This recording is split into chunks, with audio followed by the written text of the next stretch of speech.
Hey guys, welcome back to my channel. What if Naruto inherits the Yellow Flash's power and had harem? Movie.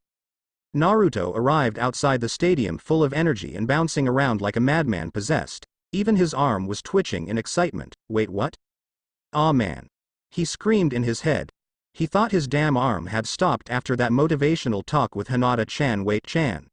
When did I add that? Aw, no distractions, Uzumaki. That can wait. You've got a promotion to score.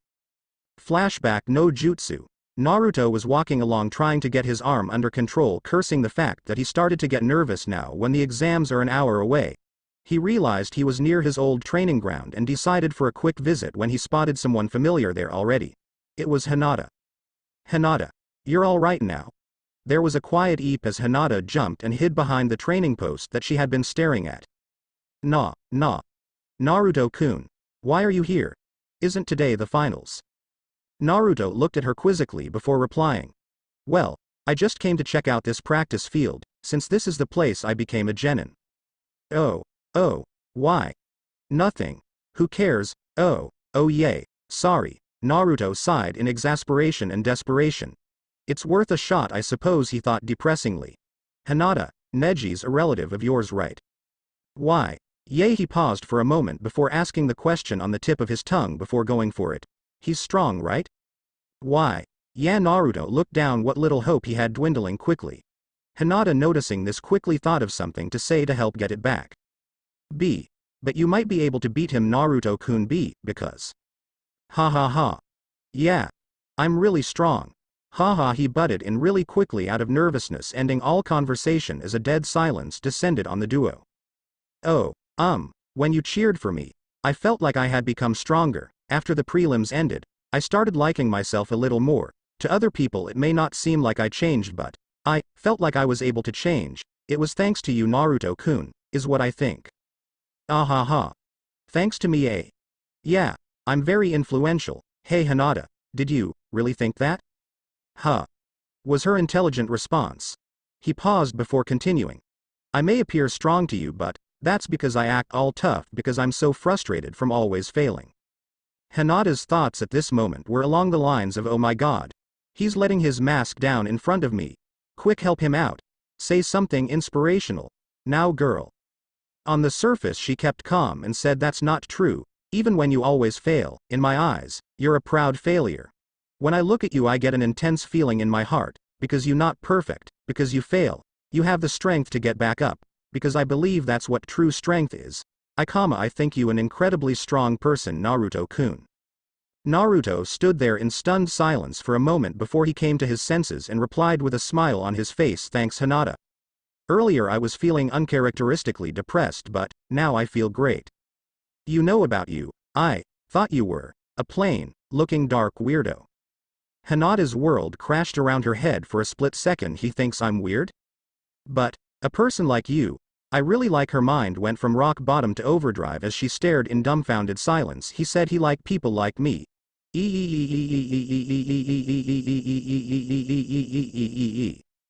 Well, I'm off to the exam.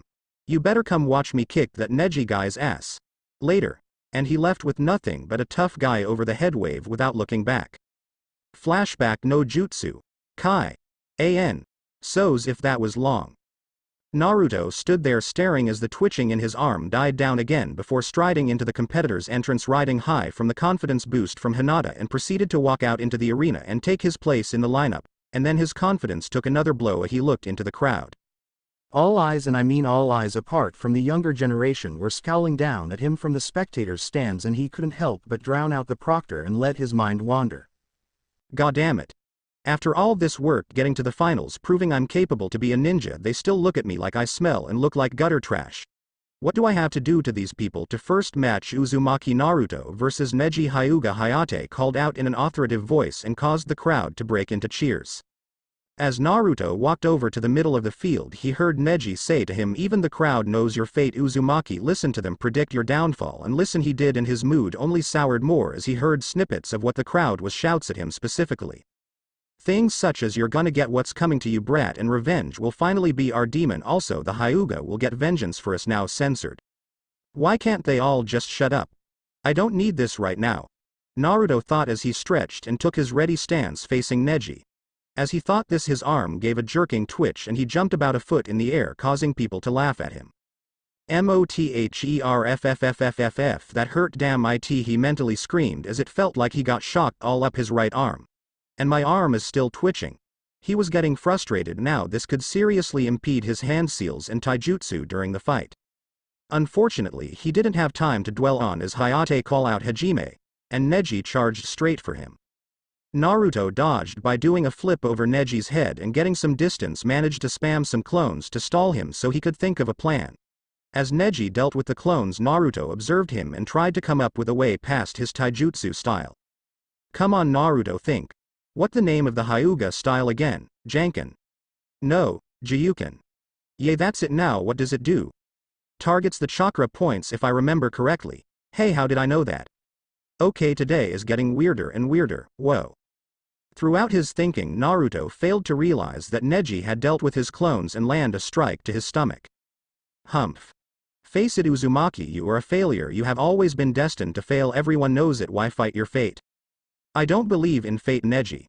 If I did, I would have died long ago in an alleyway somewhere in the village. And everybody would be happy and not care. But I lived. I wanted something more than what I had. I wanted to be a ninja and change people's ideas about me. Now look, I'm in the Chunin exam finals and fighting the prodigy of the Hyuga clan, the village elite. If I'm a failure, then I'm a proud failure. And I make my own fate. We shall see. You are still going to lose. As I said, fate has predestined it. Naruto didn't grace him with an answer and just bum rushed him with more clones. Gotta think, get past his. Naruto realized that as he was thinking about getting past Neji's Jiyuken strikes that there were constant replays in his head, and every time he would get hit, the next replay would be him getting past that strike and getting hit by the next, and so on and so on. And then a miracle happened. Naruto Uzumaki had an epiphany. I get my clones' memories and experiences. An evil grin spread across his face at the possibilities, but he quickly shook it off to concentrate on the match. Right, so if I got in now, I'll get clobbered in the chest. Let's try this again, he said. Make 5 more clones that attacked one at a time. Each one dodging more strikes than the last.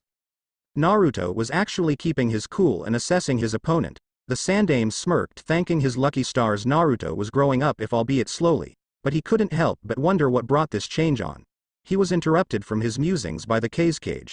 That blonde boy down there seems to have surprised you, Honorable Third. May I ask why? Of course, Kazekage-sama. It is because Naruto there usually charges in first and asks questions later. To see him staying back and observing and evaluating his opponent is a great step forward in progress for him as a ninja. I see, although I don't see how that will help him defeat the prodigy of the Hyuga. A plan alone cannot win a fight. Hiruzen noticed Naruto smirk evilly before wiping his face clean and school his expression. He looked to where his eyes were focused and noticed his clones steadily gaining ground. He smirked himself, seeing that Naruto finally figured out what his clones are capable of. Perhaps you're right, but I have faith in Naruto. It seems he has an advantage nobody else knows of. Oh? And what might that be? Inquired the disguised Kazekage. What, and spoil the surprise for you? No, Kazekage-sama, just watch and be prepared for a surprise win. The Kazekage shifted in his seat in anticipation. Perhaps this brat will end up being more of a nuisance than I previously thought. I may have to have him dealt with later during the invasion, he thought sinisterly. Naruto was now preparing to fight Neji for real and was waiting for the last clones to gain all available knowledge from combat with Neji. Stop sending in these damn clones, you coward. Fight me for real, shouted Neji, growing increasingly frustrated with the amount of clones bogging him down and wearing him out of chakra. Naruto just smirked and sent a couple more clones at him to anger him more. After all, an angry opponent makes mistakes, right? Wow, I'm really on the ball today. I thinking so clearly, he thought as he spammed 10 more clones that all charged Neji to rile him up. What Naruto was not expecting was for Next to get so angry that he broke out a technique he was not supposed to know. All Naruto heard was rotation. All of Naruto's clones were detonated and Neji stopped his spin and scowled at Naruto. I should not have done that, he stated in a displeased tone. He now realized what Naruto had done and was angry at himself for falling for it and was going to correct it now that the cat was out of the bag. I was meant to save that technique for a later fight. No matter, I will end this now. You are in range of my divination. What? Said Naruto, prepared for whatever Neji was going to do. But he was not prepared for this. Neji moved quicker than Naruto could follow and struck quickly and precisely. 8 trigrams 2 palms. 4 palms. 8 palm. 16 palms. 32 palms. 64 palms. 8 trigrams 64 palms. The crowd cheered as Naruto fell to the floor. He may have fallen by he was still conscious and was slowly getting more upset with the comments shouted into the arena. Finish him. Rid us of the demon. Destroy him. That's it. I am not giving up here. Deep within Naruto mind, Kyuubi's cage room began to spark with a strange yellow light. I would arc across the bars of his cell and of the walls. Well, this is interesting. This has never happened before, was all he said before a small orb of yellow appeared outside the cage and shocked the Kyuubi, making him fur stand on end and his chakra spike uncontrollably. This chakra, Yondaime. Outside the seal in the arena, Neji watched as Naruto tried to move before turning to the proctor. Proctor, call the match. He won't be getting up, he said before spinning around at the spike of evil chakra from behind him. In the split second his Byakugan glanced Naruto's chakra system, he swore he saw a fox's head inside his stomach look directly at him and roar, before he blinked and it was gone. But that paled in comparison to the fact that Naruto was stood up with chakra flowing freely through his body. How? That should be impossible. No one can reopen their chakra system forcefully like that. What's the matter, Neji? Fate not going your way today? That was the last straw for Neji and he exploded at Naruto. What would you know, fool? Fate has not gone my way my entire life. You know nothing of the suffering I have been through under the hand of my so-called family. He proceeded to rip off his headband and unwrap his forehead bandages. You see this? This is what keeps me from being free. Do you know what it's like to live beneath the shadow of a seal all your life? You don't, do you? You're wrong, Neji. I know exactly how that feels, Naruto whispered quietly, but all the same Neji heard it. What? How could you? Explain what you mean, Uzumaki. Fine. But watch the faces of the villagers who hear me speak with your Byakugan, then you will know my truth, Naruto said in a voice that was darker than usual, surprising Hinata, who was reading his lips with the Byakugan. Oh Naruto. This is the second time today you've let down your mask today. What makes you suffer so much, she thought sadly. Neji paused a second, then activated his Byakugan. Naruto started to peak in a dead voice as he began a tale that would change a life today. 13 years ago the Kyuubi attacked Konoha. We lost many ninja and the village would have been destroyed if it wasn't for the Yondaime. I've heard this story before, do not stall. I'm not stalling, shut up and listen. Naruto chanced a glance at the cage box to see the Sandaime looking on in horror as he lip-read Naruto and realized what Naruto was doing, and shook his head telling him not to. Naruto ignored him. Then he proceeded to attack half seriously to make it look like they were still fighting. As I said, we would be destroyed if it weren't for Yondaime. He charged into battle to stop the fox. But even he could not defeat it. So he came up with another plan. He took an orphan and performed a sealing process, placing the fox inside a newborn so the baby's chakra coils could adapt to the fox's power. His last wish was for me to be seen as a hero. But this village spat on him and his request. I was kicked out of the orphanage when I was 4. I lived on the streets for almost a year when the Sandaime found me. I was 4. Neji was so stunned by this news he could not stop Naruto before he continued. The third set up an account and donated from his personal fund for me to live on and bought me my apartment. But he could do nothing against the entire village in their biased hatred. I was banned from some shops and could go nowhere and be treated nicely apart from the Ichiraku ramen stand. I had to ask the third to deal with things to allow me to at least buy clothes for myself. And still the scorn continued. Every year on my birthday I had to hide inside in fear that the festival goers and revelers would become too enraged upon seeing me be accosted for just walking around. It wasn't until I entered the academy that it stopped, but even then the instructors treat me nicely. No help in lessons, outdated materials and equipment, and I swear to this day my tests were always harder than everyone else's. Naruto disengaged the taijutsu fight and jumped back. So tell me, Neji Hyuga, does fate rule my life? Have I gone along with what I was dealt? No. I've fought it at every turn and fought tooth and nail to get to where I am now, and you will not take it from me. So come on, let's finish this, then maybe you can go and fight your fate. Neji stood there frozen in a stance for what seemed like forever to him before he shook himself, wiped the tear from his eye, then looked at Naruto and said, It would be an honor Uzumaki-san. From then on it turned into who could come up with the best plan fight, as they both displayed increasing ingenuity until Naruto tricked Neji's Byakugan by tunneling underground and uppercutting him into unconsciousness. He was then taken away on a stretcher. As Neji was carried from the stadium with a smile on his face, Naruto registered that there was no cheering for his victory. Without even missing a beat, he immediately left the arena floor and got out of the spotlight.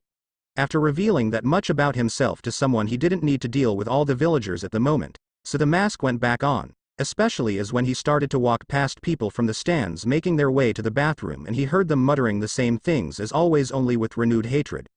Everybody was stunned and disgusted, apparently, that he could become this powerful. Che. It not like I know what's going on, he thought to himself. I can just think more clearly today for some reason.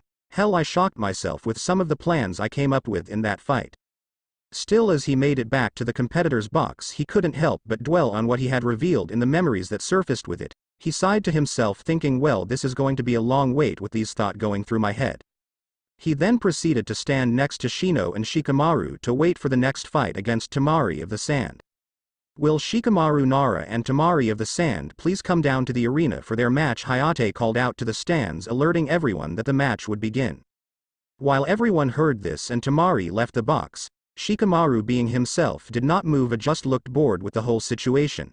He was not prepared, therefore, when he shifted his weight and brushed against Naruto's right arm, or for the static shock that caused him to be flung over the railing and smack into the area floor. Troublesome blonde, that shock hurt. I didn't know he knew lighting jutsu either, he thought to himself as he dusted himself off. Well, might as well get this over with, looking over at Temari. Back in the box, good work, Naruto-san. It appears that all Shikamaru-san needed was a push, so to speak. Huh. Replied Naruto smartly. So much for thinking clearly. But Shino, I didn't push him. Of course you didn't, replied the stoic Aburame with what appeared to be an amused smile appearing over the top of his coat. Okay, thought Naruto. Shino is smiling. That's the weirdest thing to happen today. And this match plays out the same as the manga, so moving on. After Shikamaru's surprise forfeit to Temari, it was one surprise after another as Shino managed to hold out against Kankuro and disable him by having his bugs eat through the puppet's joints, rendering it useless. Then came Gaara and Sasuke's match. Sasuke was used as a mop, to say the least. When he pierced Gaara's sand shield, it only served to enrage Gaara more, causing him to break both of Sasuke's legs in the process of beating him into the ground. Disappointing, Sasuke-kun. It seems my work will be cut out for me when you come to me for power, Kukuku, thought the Kazekage while observing the beating with disappointment in his eyes. Sarutobi noticed the disappointment and thought to himself, why would he be disappointed with his son winning? He thought he'd test something here. Your son appears well-trained, Kazekage-sama, to beat the last Uchiha so soundly. Yet you seem disappointed? The Kazekage was startled out of his thoughts by the Hokage's comment. Excuse me? Oh yes, I am pleased with Gaara's skill, it's just that the rumors of the last Uchiha seem exaggerated. Especially considering that he has the powerful Sharingan. So much potential power in those eyes, yet he was beaten so easily. The way he talks about the Sharingan makes it sound like he covets the thing. Oh? So that's your game, my old student. Well, thank you for the slip-up. Sarutobi just nodded and agreed on the surface before coming up with a quick plan. Would you indulge an old man and allow him to smoke his pipe, Kazekage-sama? Lied Hiruzen. But of course, Hokage-sama, thank you. He then patted himself down before finding disappointment. Oh dear, it seems I left it at the office. He then made a shadow clone to go retrieve it, or so the disguised Orochimaru thought. The clone actually informed the Anbu to lock the village down immediately before retrieving the pipe and returning before dispelling. Sarutobi, with a satisfied smirk, let out a sigh and he lit up the pipe and relaxed with a secret victory puff, complimenting himself on a ruse well done. Down on the floor, Gaara began to leave as Hayate called out the next match for Temari and Naruto. But before Naruto could be roused from his thoughts, Temari forfeited, allowing Naruto an easy advancement. Then Shino forfeited, stating his Kakaichu bugs would not be able to get to Gaara, rendering all his techniques useless. So Gaara turned around and walked back out onto the field with a manic look in his eyes. Finally. Mother will have the blood she wanted, he thought manically. Get down here, Uzumaki. I will have your blood, he screamed to the competitor's box, rousing Naruto from his thoughts. Of course, the first thing he heard and registered in his mind, thanks to his thoughts over the past couple of fights, were the villagers and their cries for him to be killed. Goddamn it. He thought in despair, what will it take for them to stop this? All of a sudden he saw a wispy-looking seal appear on the wall he was staring at before he blinked, and it was gone. What the hell? Before time slowed down for him. Inside his mind, Kyuubi watched as the lighting arced and spiked to amazing levels and formed a globe of pure condensed yellow lighting before stopping in a dead silence.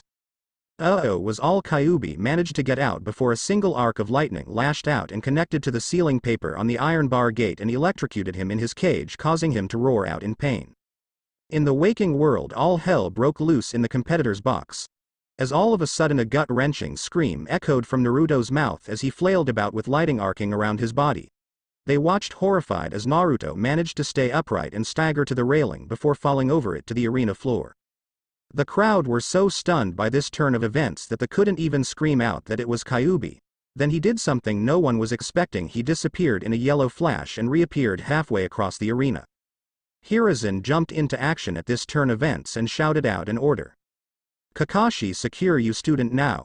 Kakashi leapt from the stands, followed by Guy, who decided to help, but as the approached lightning arced across field, striking them away with force. Then the Naruto stopped screaming and fell backwards unconscious. Everybody was stunned at the events taking place. The Kyuubi brat just used the Yondaime's technique. Kakashi quickly approached and checked for a pulse. "He is just Unconcious Hokage-sama," he shouted out in relief. "Take him to the infirmary quickly," ordered the Sandaime in full authority mode. Kakashi left in a rush, carrying Naruto in his arms. "Hayate announced the winner," said the Hokage, leaning on the railings of the cage box in deep thought. Naruto was what was that? Was that the Kyuubi's doing? He thought worriedly. Winner by default, Gaara of the Saw. Hayate was suddenly hit by a wall of sand courtesy of a manic Gaara. No, mother demands blood. He screamed in a rage, and the sand covered half his body and formed a giant clawed sand arm. At the same time this happened, the cage box exploded in smoke and the feathers began to fall from the ceiling, putting all the civilians to sleep. The invasion of Konoha had finally begun. Kakashi had arrived at the infirmary and stood aside as the medics examined him. "Well, Kakashi-san, it appears that Uzumaki-san is just passed out. He should be fine, although I cannot begin to explain what happened." All of a sudden a large explosion rocked the room and a Chunin came through the door shouting they were being invaded by Otto and Suna. "No one get into this room, do you understand?" Kakashi said to the Chunin before performing a Sushin out of the room back to the arena. Meanwhile, inside Kyuubi's seal, Naruto lay passed out here as well, but that was not what had the Kyuubi's attention at this point in time. Yondaime, Kyuubi Yondaime. Kyuubi. The Kyuubi growled as he continued to stare into the eyes of the man who put him here. Flashback no jutsu. Kyuubi howled in pain as the lightning continued to arc into the seal and cause him immense pain. This was unexpected. He thought as he tried to see what was happening on the other side of the bars to his cage and watched as an ethereal form was pulled out of the seal and given solid form. Kyuubi looked down at the hard-breathing man in front of his cage, wondering how in the hell this happened. He growled low in his throat, alerting the man to his presence as the man's head shot up and blue eyes connected with blood-red ones. Flashback no jutsu kai. "Something is wrong," Minato stated as continued to stare down Kyuubi. "Ha. You think?" Kyuubi replied sarcastically, "I hoped never to see you again. I hoped my failsafe would not be needed." "Lucky you then. I am not breaking free and the failsafe has not activated." "Then how am I here? As much as I would love to withhold that information from you, I am afraid to say that I do not know. You will have to ask the big glowing orb thingy behind you." Minato turned around and his jaw dropped. "Impossible," he screamed in his head as he stared at what looked like to him a condensed ball of Hiraishin lightning. "Now I'm really confused. I assumed then, from your silence, that my assumption was correct. This ball of bright yellow lightness that taunts me with its resemblance to the sun, which I have not seen in years by the way, is in fact you accursed Hiraishin technique?" "I guess so. I mean, it feels like the Hiraishin, but it's subtly different. I might be able to tell more if I was outside the seal." "Well, now ISYOUR chance the boy is unconscious from it awakening and Konoha is current being invaded." "What? And you didn't mention this before?" "You didn't ask," replied the Kyuubi nonchalantly. Oh look, test subjects have arrived, good luck. Wait, wah. Minato tried to say before he disappeared. Kyuubi hurriedly forced Minato to the surface of Naruto's mind. He, so worth it. N. This next bit will be Minato in Naruto's body, please don't get confused. Minato woke to a kunai poised over his chest. He quickly rolled towards his body and fell to the floor. He took a cheap shot to the Auto Nin's junk and caused him to drop the kunai he held. Before he could react, Minato grabbed the kunai and planted it through the nin's chin into head. As he drew the blade out with a wet squelching sound, he saw the dead Mon's partner come flying through the side door and Neji run through. Naruto, he exclaimed when he laid eyes on the boy in front of him. Sorry Hyuga-san, wrong person, said Minato distractedly while looking in fascination at his eyes in a mirror. Fascinating, he thought as he examined his, or rather Naruto's, eyes. They had changed, they were still sky blue, but the pupil had vanished, in its place was the Hiraishin seal. It even acted like a pupil, contracting and expanding to the light exposed to it. But the fascinating part was that wherever he looked there was an ethereal Hiraishin seal floating over the spot his eyes laid eyes on, so that's the different feeling in the chakra. It appears Naruto has inherited the Hiraishin, a bloodline. This is amazing, he thought with glee as he tried to teleport to the other side of the room and crashed into a cupboard. I'm a little rusty on the landing it seems. Kyuubi, exclaimed Neji in slight panic. Minato chuckled at this. Wrong again, I'm afraid, Hyuga-san. I'm Naruto's father and it's a long story. Could you please locate the third Hokage for me with your Byakugan, Hyuga-san? We are under attack it seems. Hi, said a thoroughly confused Neji as he scanned the stadium for the Sandaime. He is on the roof in what appears to be a barrier of some sort, fighting a make with snakes and what looks like the first and second Hokages. Orochimaru and Edo Tensei, thought Minato bitterly. Thanks kid, he said before disappearing out the door and looking to the end of the hallway and concentrating. He Hiraishin to the end of the hallway and managed to stick the landing this time and repeated the process to get outside as a bit of practice. When he emerged, he made his was over to someone he recognized in the arena who was fighting with a man dressed all in green with a bowl cut. Kakashi. Kakashi did a double take at the sound of that voice, turned to see Naruto running towards him. Naruto? He asked questionably. Nope, sorry, it's me, Minato. It's Naruto's body, but I'm driving if you get my drift. Anyways, listen, there is no time, I need some sealing paper and ink quickly. Kakashi nodded dumbly before handing over his entire equipment pouch in shock and watched as his supposed dead sensei ran away in his son's body. Minato looked to the roof of the arena and teleported to the top where an Anbu unit stood watching the fight inside the barrier. Hey, why aren't you trying to get into the barrier? Questioned Minato, frantically come to a stop beside them. We've tried kid, but the barrier is too strong, stated the Anbu squad leader who wore a boar mask. What are you doing here anyway? You should be helping the civvies evacuate to the caves. Long story short, I'm the Yondaime possessing this boy's body, now hold on to me as soon as we're inside. Go for the nin holding up the barrier, it'll help the Sandaime. The Anbu squad, just like Kakashi, nodded dumbly before placing a hand on Minato and being teleported inside the barrier, not even thinking to ask how they would get into it. Nonetheless, as soon as they reappeared, they went for the Sound Four, who were forced to move from their positions, causing the barrier to fall.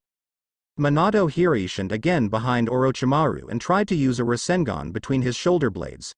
Unfortunately, because Naruto had never used Rasengan, it only stayed active for a second before dissipating. Still, Minato only needed a second to use it and sent the snake Pito flying across the roof. Naruto, what the hell are you doing here? Screamed Hiruzen as he jumped back from the Shodem and Nidem who he was fighting. I'm Minato, old man. It a long story, just switch opponents with me quick.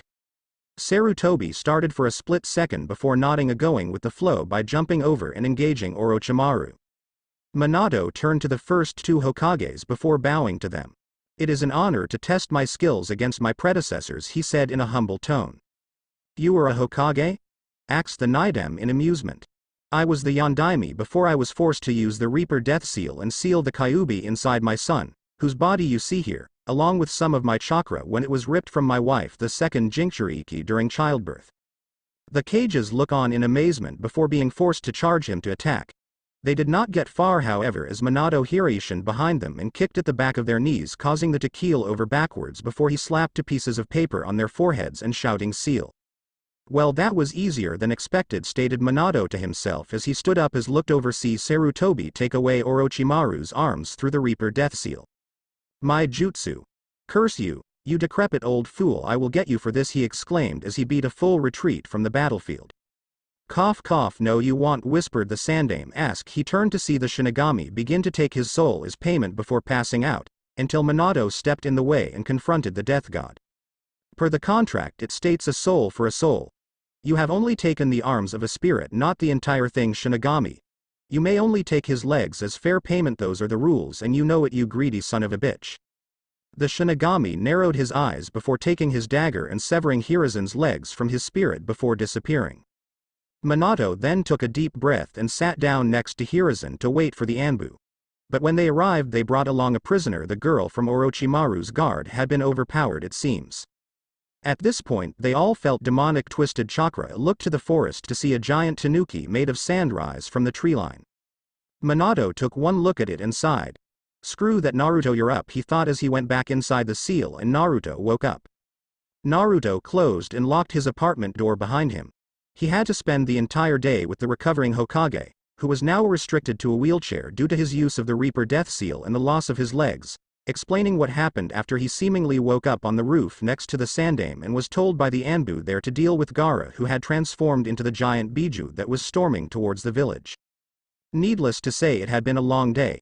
He signed as his head hit the pillow. Finally he thought sleepily, sweet dreams, Naruto. After lying there for what seemed like an age, he opened his eyes to see Kyuubi staring down at him. Or not, he said out loud to no one in particular, not expecting an answer. Hee. Sorry Naruto, no dreams yet, said a voice from behind him, causing his to spin around in alarm. His eyes bulged out of his head at the sight of who stood behind him and his jaw hit the floor. The Yondaime was looking at him with a smile on his face. Hello Naruto. We need to have a chat. Spoke Minato, hoping to have a heartfelt first meeting with his son. That didn't happen. Quick as a flash, get it? Naruto was across the space between them with his fist planted in the Yondaime's stomach. If Naruto was older this may have winded Minato severely, but due to Naruto's small stature it served nothing towards even making him expel a breath from his lungs. Seeing this, Naruto, under all the pressure the last couple of days from the villagers in the stadium and after the invasion, started to weakly beat on Minato's torso while releasing all his emotions in the form of tears and muttering over and over in a weak voice, "It's all you fault, bastard," revealing what was hidden beneath his mask. A 13-year-old boy with the weight of the world on his shoulders.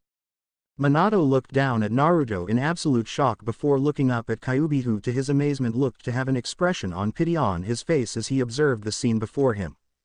I will admit I have not exactly been nice to the boy either in the 2 times we have met, but what the village has done to him since the beginning even I would consider cruel, said the mighty Biju, noticing Minato looking at him.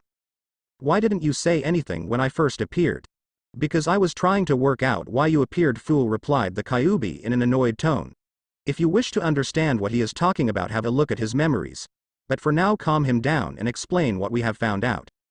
Minato nodded and looked back down at Naruto, who had now let go of him and continued crying.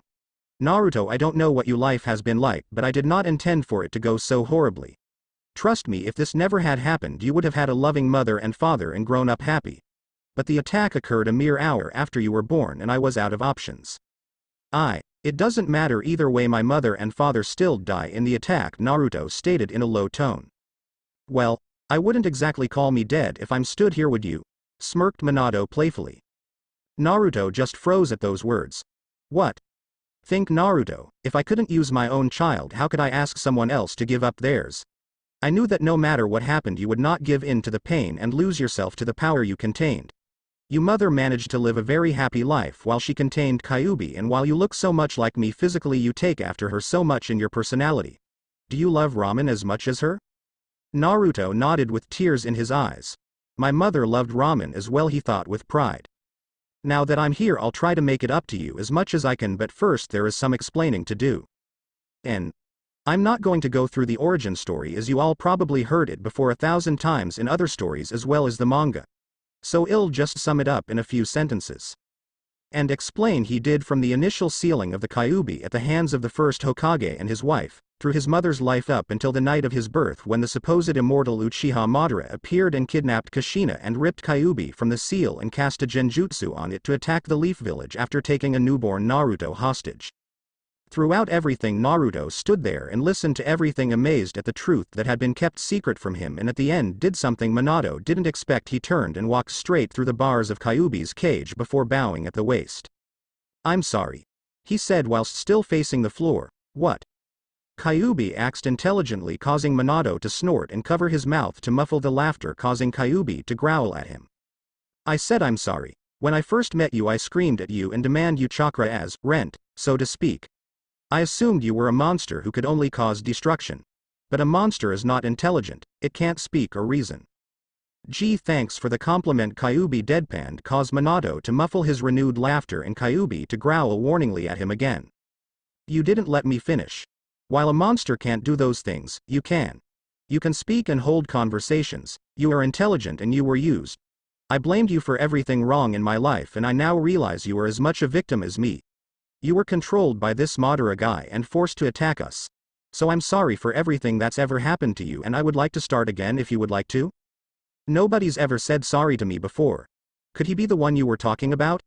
Kyuubi thought as he just continued to stare down at Naruto until he stood upright again and looked straight at the Kyuubi and gave a face-splitting smile. "I'm Naruto. Naruto Uzumaki Namikaze. Would you like to be friends?" he said, raising his arm up and out in front of him, palm facing forwards.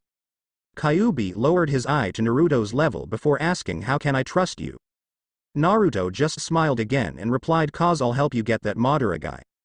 Kyuubi's eyes widened before for the second time in history his eyes softened to a look of compassion before closing completely and he pushed his snout against Naruto's outstretched palm. "Kurama what?" "My name is Kurama, Kurama no Kyuubi." Naruto just smiled again. Minato's heart swelled with pride to see the level of maturity Naruto was displaying at this point, and to hear his son introduce himself with his last name as well as his mother's. "So," Naruto said quietly, "you knew my mother?" "HMPH, hardly. The only time she ever came to me was to basically tell me to stay quiet and ignore her. I never saw her again in my time sealed within her," responded Kurama in a tone that stated they were obviously not close still. "If you wish to know about her life as a Jinchurii, then I can tell you she had a pleasant one, especially when." He was interrupted as there was a small flash from the seal and a womanly yelp was heard. When they looked behind them they saw a woman with long red hair mumbling about stupid husbands and half-baked seals before she looked up and made eye contact with said stupid husband and his stupid seal. "Minato? Kushina? Minato, Kushina, Mom. Naruto. Mom. Naruto. Arg, stop, my brain hurts, goddammit. Kyuubi. I said stop." Kurama shouted, getting a headache from the back and forth between the tiny humans. He sometimes imagined them with tiny squeaky voices, so that, arg, he was getting distracted. Now he needed to stay focused. "Yondaime, why is she here?" "Well, it wouldn't be fair if only I got to see Naruto one last time, so I sealed a portion of her chakra as well to help Naruto if and when he attempted to take control of your chakra," said Minato in a guilty voice. Kurama just looked annoyed. "But I don't understand how you're here, Kushina. Naruto isn't taking control, and even if he was, he would need the key, and that's with Jiraiya. Why does Ero Sennin have a key to Kuruma's chakra?" Naruto asked, confused. "Long story. He's your godfather, tell you later," Minato said, quickly thinking of a reason why Kushina could be forced from the seal like that. Surprisingly, Naruto was the one to come up with an answer first. "Maybe it's because me and Kurama are friends now. So when we accepted each other the seal thought I was trying to take control and spat out mum?" "That's probably right. Well done, Naruto." Naruto just smiled at his dad, before turning to look at Kushina, who was staring straight at him as she had done since she realized he was there. His smile turned nervous when he realized he was being observed and scrutinized. "So, hi?" he said nervously. Kushina just smiled back and Naruto knew without a doubt that this was his mother. No one could smile at him with that amount of love and caring in their expression other than a possible future lover. She then ran straight at Naruto before sliding on her knees and sweeping him up in the most tender embrace he'd ever felt from someone, not that he had much experience with tender embraces. More like blows to the head, he thought sarcastically. Why in Kurama's name do I even like Sakura? Oh yay, cause she was popular in the academy. When the hell did I delude and convince myself that she was pretty and a great ninja? The only thing that she got going for her at the moment is her book smarts and chakra control. Then a thought that had been bugging him came to the surface. "Hey dad.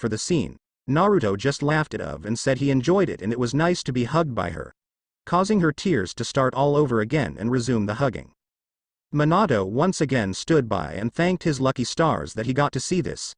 Kushina was orphaned after her first home Uzushiogakure was destroyed and she had always wanted to have children of her own and never leave them alone like she was, but events conspired against her wishes. Kushina finally let what was happening sink in and decided some questions were in order. Hold on. How does my Masuko have a bloodline? I don't have one, as the Uzumaki longevity is not really a bloodline, and if you do then you never told me about it, Kushina said accusingly, causing Minato to sweat. Well, that's because I kinda didn't know about it, he said, watching Kushina's eyes steadily narrow with each word. Because you didn't know about it. Something that could potentially harm any of my future children I would have, and you didn't know about it. Naruto was on cloud 9 to hear he had a bloodline. In your face, Sasuke Tem. At this point he was looking anywhere but at his newly discovered parents and their now heated discussions on secrets in a marriage before he heard everything go quiet. He turned around to see his parents kissing passionately and instantly was grossed out and cleared his throat loudly. Excuse me too, San, I understand you haven't seen Mum in 13 years, but my bloodline? There was an eep, as Kushina jumped from Minato's grip and turned bright red. Hee Mum's doing the same thing as holy shit. Naruto thought as his mind went into overdrive before hearing his dad clear his throat. I am Sue talking to her when I see her next. Oh yay, right. Your bloodline is actually above us. Kushina and Naruto looked up to see the giant glowing orb of Hiraishin chakra floating near the ceiling. Kushina immediately recognized the lighting and asked if it really was what she thought I was, to which Minato confirmed her guess. The thing is, it's a little different. While I had to use my tri-pronged kunai as an anchor point, Naruto has the advantage of a seal-based dujutsu. Yada! Exclaimed Naruto in glee. Take that, Sasuke Tem. Not just a bloodline but a dujutsu. Actually Naruto, it's a chakra-based, eye-based bloodline. The chakra is special as it is based on my time-space teleportation technique I was famous for. Sugoi. I can teleport. Oh yay, I rock. Naruto was now bouncing around and off walls in his excitement to the news before Minato managed to grab him and bring him to a standstill. Now listen Naruto, I need you to concentrate chakra to your eyes. You should feel them change. Almost like you have liquid pouring into your very eyes. Naruto got serious and did so before gasping at the sensation. It was almost soothing. He looked into his reflection in the water around his feet and was amazed that his pupil had changed to a seal. That seal is of my design for when I created the technique. Although it is subtly different as it is keyed to your blood, not mine. This should hold true for any children you have in the future. Kushina saw her opportunity to get a question in. How do you know all this already? Hee. Well, you see, Minato stalled for time. Only around his wife was he this idiotic. When it awakened, Naruto kinda passed out from the pain in the Chunin exams, and then Konoha was attacked by Orochimaru, so I kinda went for a test drive, so to speak, and do some field research on it. Kushina for the 1000th time during this conversation saw red at the stupidity of her supposed genius husband. Let me get this right. You took control of our son's body, my baby, so you could go for a test drive and have fun. What is wrong with you? Minato ended up behind Naruto, cowering at the sight of his Heim's wrath as her hair raised up and split into 9 segments. Bitch be biting my style, muttered Kurama, who had been all but forgotten in this discussion. I can explain my love, really, screamed a panicked Minato. Kushina's whole demeanor instantly changed as her hair dropped back down and she smiled at him. Oh? Then please do explain, dear husband, I would so like to hear you reasons for it. Naruto by this point was shaking in fear along with his father, completely ignoring the fact that he was still the human meat shield for his father against his mother's wrath. He was terrified of how quickly her attitude changed. It was then that Naruto Uzumaki Namikaze decided that he would never, ever, piss off his mother, intentionally anyway. He was about to be murdered by Auto Nin. It was only because I took control that he survived and managed to fight off the attackers and help the Sandame. Kushina looked at his seriously before sighing and agreeing he did the right thing, causing both Namikaze men to let out sighs of relief. She then continued with the questions. So how did you develop this bloodline then, and why has Naruto-kun only just awakened it? Well, before I answer that, you must promise me something, my love. That depends on what I have to promise. You must promise that you will not attempt to kill or maim me, Naruto, Kurama. Who? Naruto butted in here. Oh yeah, you don't know yet, do you? Come over here. Oh, I'm being included again, am I? Huh? Never mind. Naruto continued. Oh, okay. Meet Kurama no Kyuubi, the nine-tailed fox. You have a name. Why didn't you tell me? Kushina asked, slightly offended. You weren't exactly nice when we were together, so to speak, and plus you never asked. Kurama stated like it was the most obvious thing in the world. Relax, Ka-san, you got him all wrong. He is a victim of censored stance just like me. You should apologize and start again. No need, Naruto, your apology was more than enough. Consider it water under the bridge, little Miss Tomato, Kurama said with a smirk.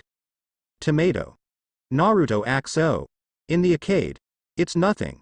Kushina butted in hurriedly with a light blush, embarrassed by the fact that she was quite pudgy when she entered the academy.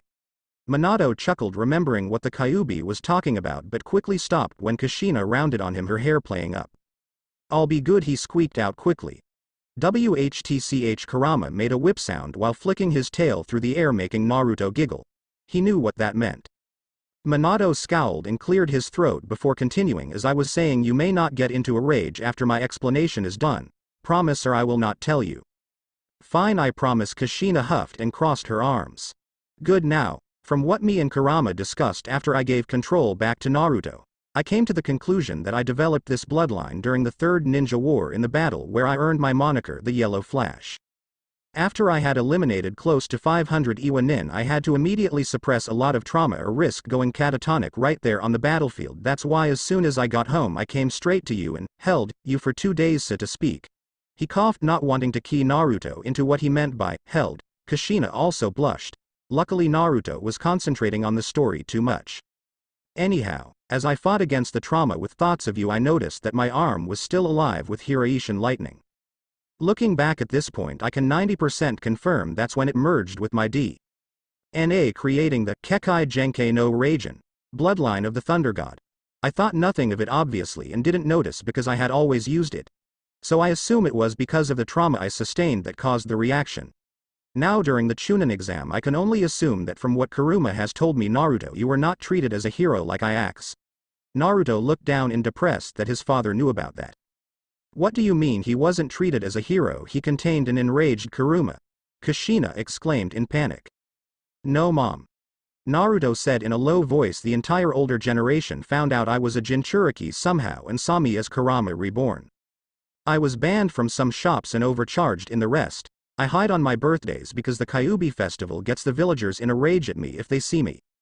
Because of this, most of my generation copy their parents, so I don't have very many friends. But I did find some people who like me. Kushina just hugged the now crying Naruto with tears once again in her own eyes as Minato joined them. Kushina just held on as she whispered sweet nothings in his ear while rubbing small circles on his back. I'm here, Koichi. I'm here, my little Naru-kun. Naruto had never felt so safe than when he was held in between his mother and father, so he reveled in the comfort they gave. Feel better? She asked after his tremors had died down. He nodded into her neck. Can we stay like this, please? I feel safe and Dad can continue his story. Of course we can, son. Now where was I? Oh yes, on the day of the Chunin exams. Were the villagers particularly nasty? Naruto nodded. And it got to you, didn't it? Another nod. So you were remembering what they had done in the past and were suppressing trauma. In other words, you caused a subconscious need to escape and you bloodline activated. Do you remember anything? I felt like I was on fire. That was the bloodline awakening. It was then that I was drawn out of the seal and started my own investigation into what had happened. Now that it is fully awakened, we won't need to worry about any future generations having to experience that kind of awakening. It should just activate as they mature. With that they all stood up and began to get ready to sleep. But before Naruto could leave to sleep, Kushina yelped in surprise as her hand began to fade. Minato. She screamed in fear. No. Minato started to panic. How could he be so stupid? She wasn't connected to the Hiraishin, so she was running on her own limited chakra. It only lasted this long because she wasn't using it to fight. Hurry, try to connect with the Hiraishin orb, he exclaimed hurriedly. She ran for the orb with her hand outstretched but was shocked before being flung away. Ka-san. Naruto ran over frantically before seeing the look of despair on her face. I just got you back, please don't go, as he started to cry again. Hush Koichi, it will be alright, you'll have your father here. She tried to comfort Naruto but to no avail. But I want you as well, cried Naruto. Minato just stood by helplessly trying to think of something, anything. Minato, bring her here quickly. Minato and Naruto looked at Kurama to see the serious look in his eyes. Minato wasted no time in picking up his fading Heim's body and running into the cage, followed by Naruto. Naruto, I need you to place one hand on me and one on your mother's stomach, make skin contact. Naruto wasted no time in doing as told but asked what he was planning. Your mother was my second container, she is used to siphoning of my chakra. If I can use you as an intermediary, I should be able to set up a chakra link with her, allowing her to live off of my chakra while residing inside the seal with me. She should survive. However, should you ever revive her in the waking world, then she will not be able to wield large amounts of chakra ever again. But she would live if that is enough for you. It is done.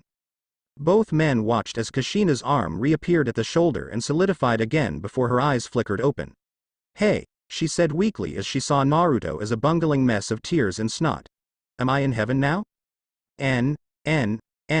No. KKK.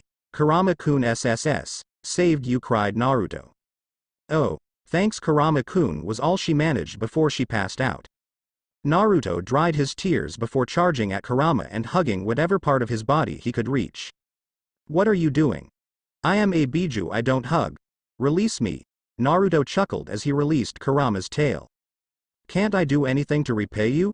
You're helping with Madara, that is enough. No, it isn't. Not for this, replied Naruto. In that case, could you make this seal chamber more pleasant? A sewer isn't exactly nice to sleep in. Naruto deflated a bit and said, I'm sorry, I don't know how to do that. You should be able to, Naruto-kun, said Minato from Kushina's side. This is your mind after all. All you have to do is concentrate. Okay, Naruto said before closing his eyes, taking a deep breath and concentrating. Suddenly the bars and sewer disappeared, leaving all four of them in blackness. Then the Hiraishin ball reappeared and rose high above them before a blue sky and grass appeared overhead and underfoot. Trees sprouted from the ground and rivers carved out paths towards the horizon. Mountains rose in the background, creating a truly wondrous view. And after everything, a lovely-looking cabin rose out of the ground, complete with smoking chimney and ninja training ground. Wow, Kurama stated in an amazed tone. That's my boy, Minato whispered, but Naruto heard it nonetheless and opened his eyes with a smile. Did the cabin appear? He asked before looking around and spotting it.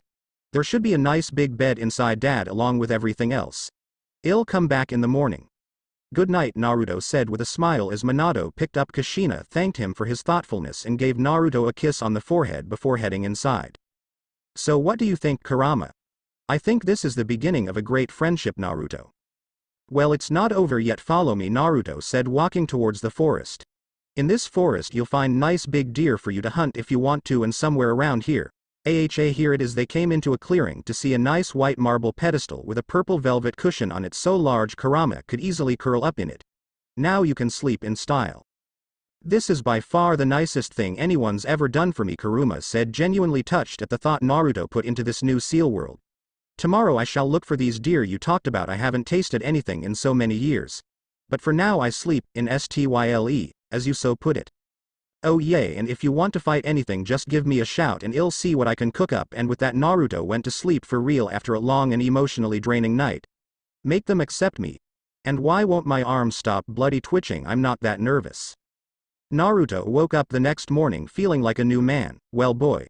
But still there was some doubt, so the first thing he did was go into his bathroom and attempt to put chakra into his eyes. To his joy, he watched as a seal replaced his pupil, and he proceeded to do a happy dance around his room before realizing something. His pajamas only came halfway down his forearm. He had grown about an inch overnight. Not wasting any time, he immediately went to eat breakfast and looked around for something to wear that would fit before trying to enter the seal. He sat in the middle of his bedroom before closing his eyes and envisioning the cabin he made for his parents. When he opened his eyes he saw Kuruma lying down in the field sunning himself and proceeded to greet him before going to the cabin. Before he could even get out a hello he was glommed by his over-emotional mother and dragged to the kitchen where she ranted about their first family meal ever, stuck in a damned seal world or not.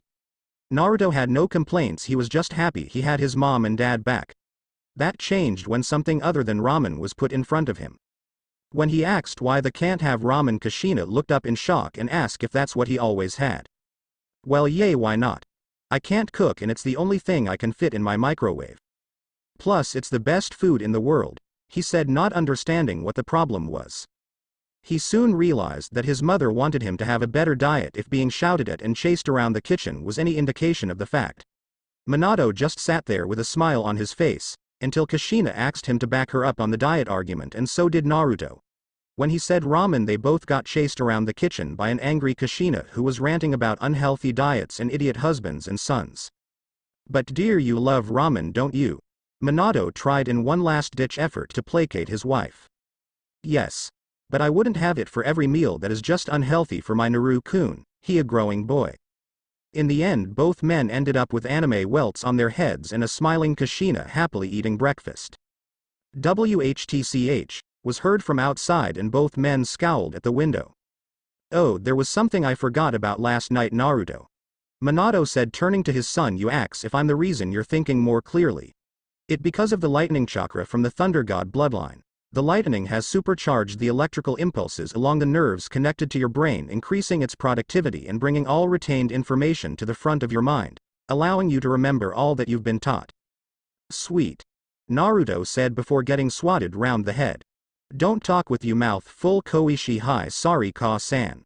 Now onto more serious business. You need to go see Hiruzen after breakfast and ask him about your inheritance. You'll need all that we left you if you want get serious training done, and also you're going to need my research materials for looking for a way to get us out of here, said Minato in a business tone.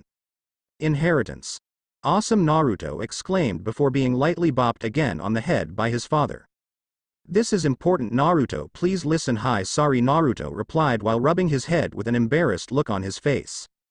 Good. Now, when you get there you must tell him, code 66 Hokage's eyes only. To get him on his own, he'll know what it means. You must do this so Kurama can release a burst of condensed chakra. The Anbu that guard him wouldn't survive it otherwise. This should make sure you're not being listened to and be safe for you to tell him about everything last night, then ask about the inheritance and get the location of mine and your mother's old home. It's a large apartment in the Central Market District. And I think a large family apartment would suit better than a mansion, don't you think? I like to be a little realistic.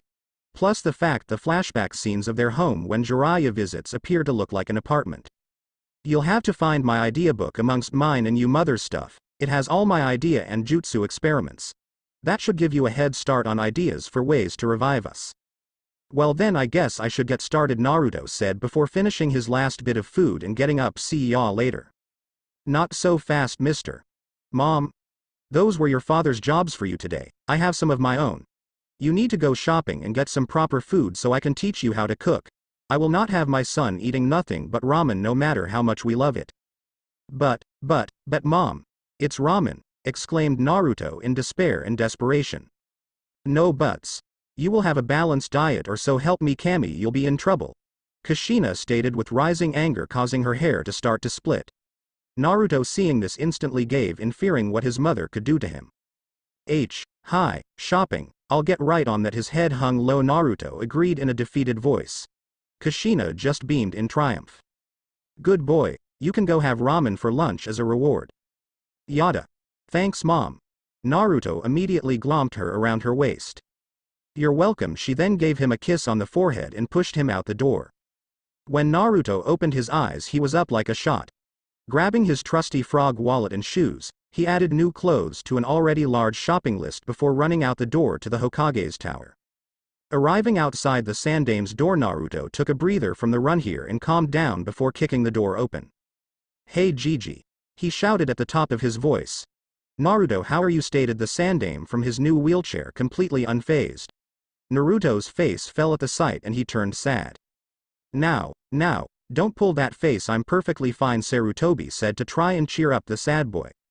You sure you're feeling fine? No pain? questioned the blonde genin, perking up a bit.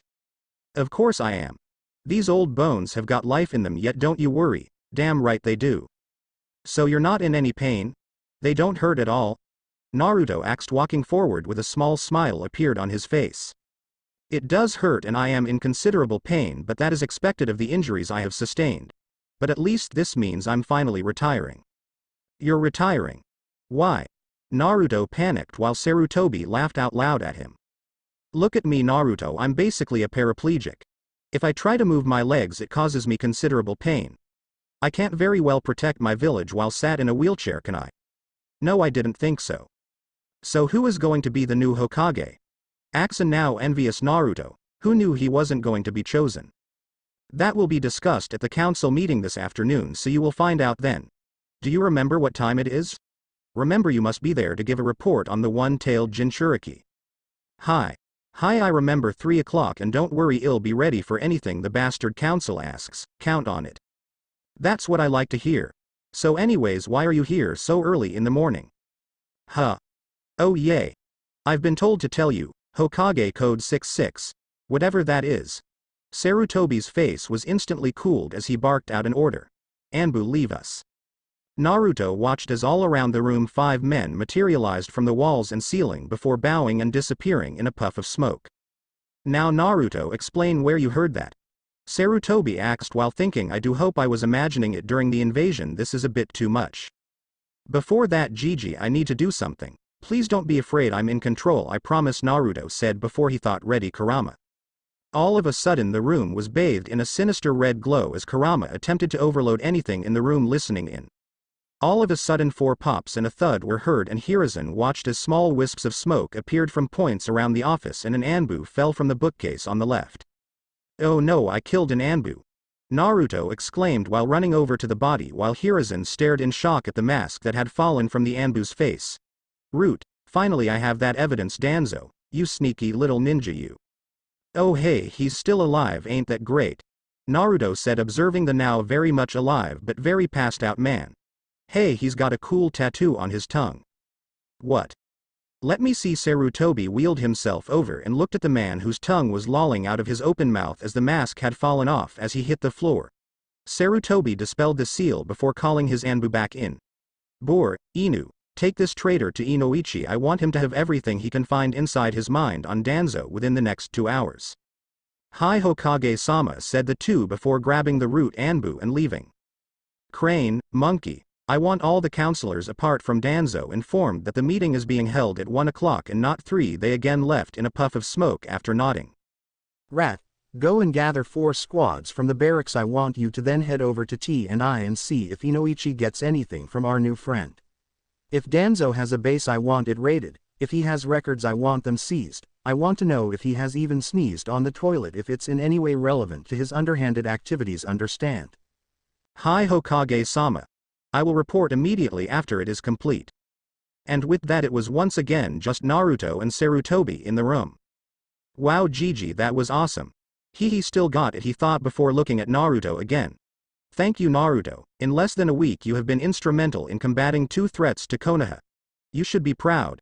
Naruto puffed out his chest and acted all big before remembering why he was here. Oh yay Gigi, can I tell you why I'm here now? Of course, come and have a seat. So tell me what you wanted to.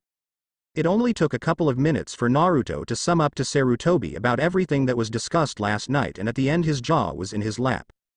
So let me get this straight. You have your father's best technique as a bloodline. He is alive as well as your mother, and they are with Kyuubi, or rather Kurama, inside your seal, and they say that everything that happened 13 years ago was because of Madara Uchiha, who has found a way to gain immortality and has been in hiding all these years plotting revenge. Is that everything? Stated the Sandame in awe. Mom and Dad said something about inheritance. Naruto said, hoping to hear what was left to him. Sarutobi smacked his forehead for forgetting that particular detail. Ah yes, your inheritance. Well, first of all, I'll give you the location of their apartment that they left to you. Everything is locked up in there, nothing has been moved, and what was is in boxes in the front room. To find it you will need to get past the genjutsu put on the door to make people ignore it. Here's the address where it should be. All you have to do is place some blood on the boor and it should key to you and open. You also have a substantial amount of money that I have been leaking to you to provide your rent and living expenses. I'll make that yours officially later today and make all funds available to you. Sweet, I am rich. Naruto jumped out of his chair and hugged the sandame before shouting about using it for the groceries and clothes that he needed. Naruto, why do you need clothes? Come to think of it, where is your jumpsuit? Oh yay. It's the weirdest thing, but I think my bloodline caused me to grow an inch or two. All my clothes were too small this morning and this was all that fit me. Hiruzen frowned before wheeling himself over to the cabinets at the side of his office before rummaging around and pulling out a file. While he rummaged, he talked with Naruto. You shouldn't need clothes. Your father's from when he was your age are still in some boxes at the apartment. Aha! He exclaimed before opening it and glancing at it, then glancing at Naruto and repeating this twice before nodding and asking, you were about 4.5 inches tall before, right? Yay, so? You're now about 5.5 now. A bit under what your father was at that age. Still, the clothes should fit. Find something nice for the council meeting. Now that I look at you, you appear to have put on some muscle as well. Really? I didn't notice that. Naruto quickly went to the full body mirror so that he could flex and look at himself. You're right. My whole body is more defined. I love this bloodline. You can use words like defined now, can you? Sarutobi queried in an amused tone.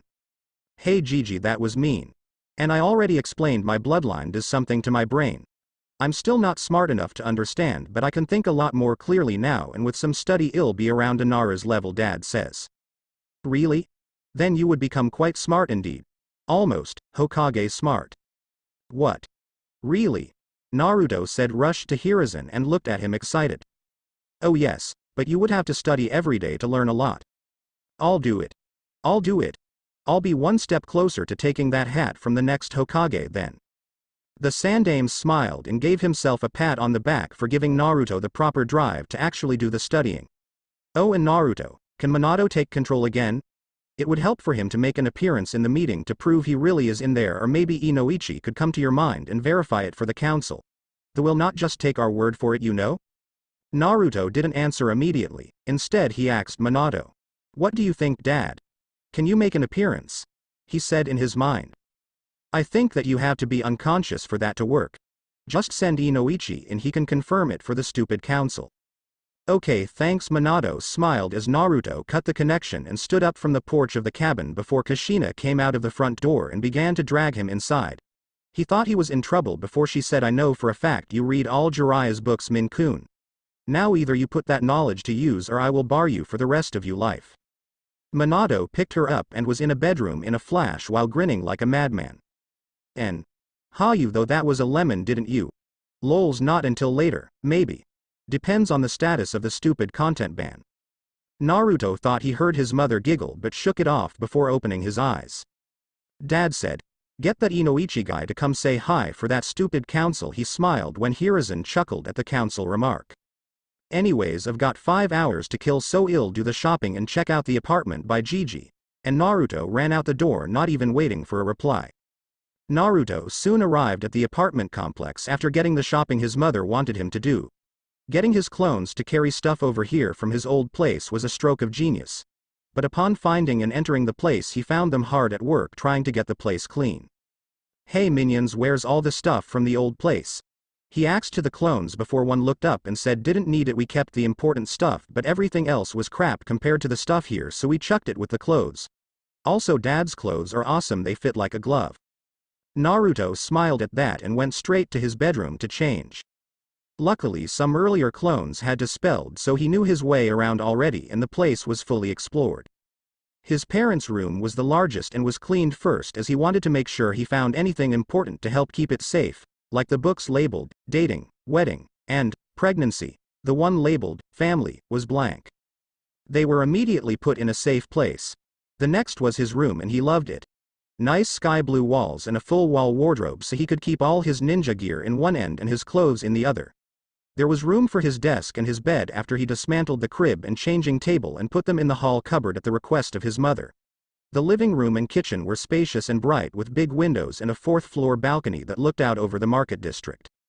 The best thing of all was Ichiraku's was visible from here, so it would be a quick roof hop away.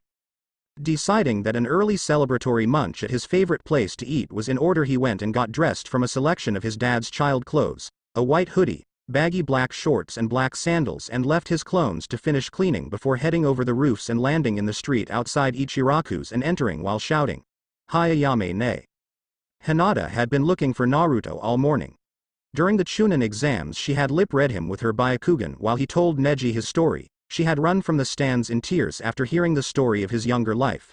She had returned later on only to see him suffer some kind of attack from some yellow lightning before being declared unfit to continue and being taken away to the infirmary by his sensei. It had now been 2 days and she wanted to see if he was okay. The only problem was he wasn't anywhere he usually was.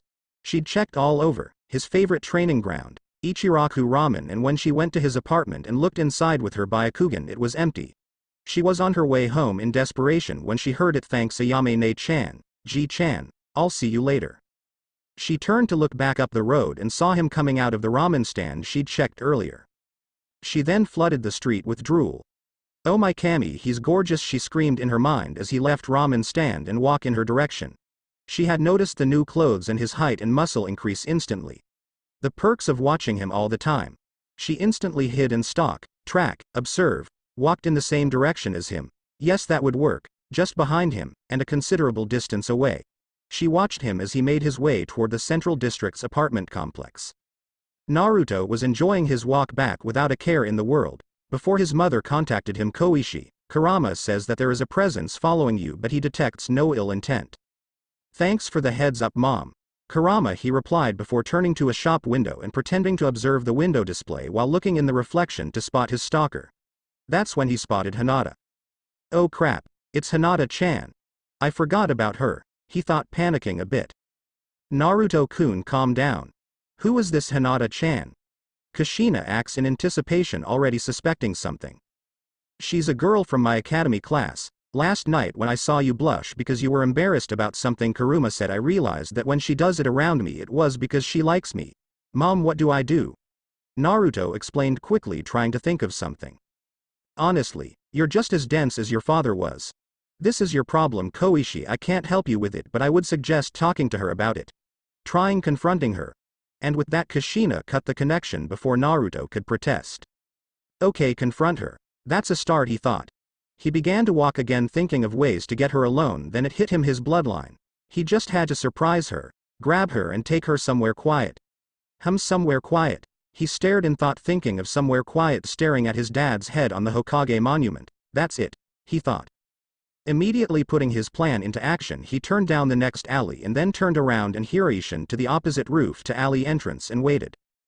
Hinata stopped and hid behind a market cart. When he stopped and looked into a shop window, whatever it was, he must have been interested because he was there for a while before suddenly moving on. Further down the street he disappeared down an alley. She waited for a moment before approaching the corner and peeking round. He wasn't there. She entered the alley and made her way down in it. She got halfway down it before a hand reached around her waist and a voice whispered against her ear, "You shouldn't follow people like that." Before she felt a pulling sensation and the hold slackened. She instantly broke free and spun around, planting a panicked double palm strike to the gut, sending her attacker flying away.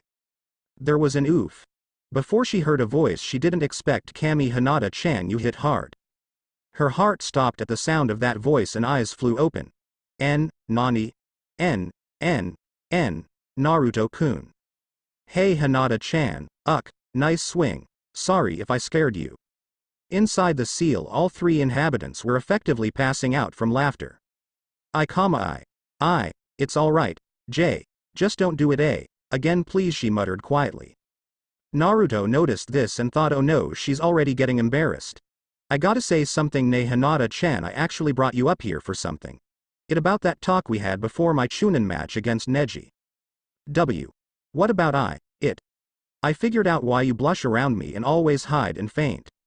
"Nani? Why, you know. Oh my Kami, he is going to reject me and I haven't even said it," she thought in despair.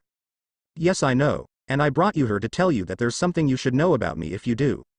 I think I know what you're going to say, and I already know too."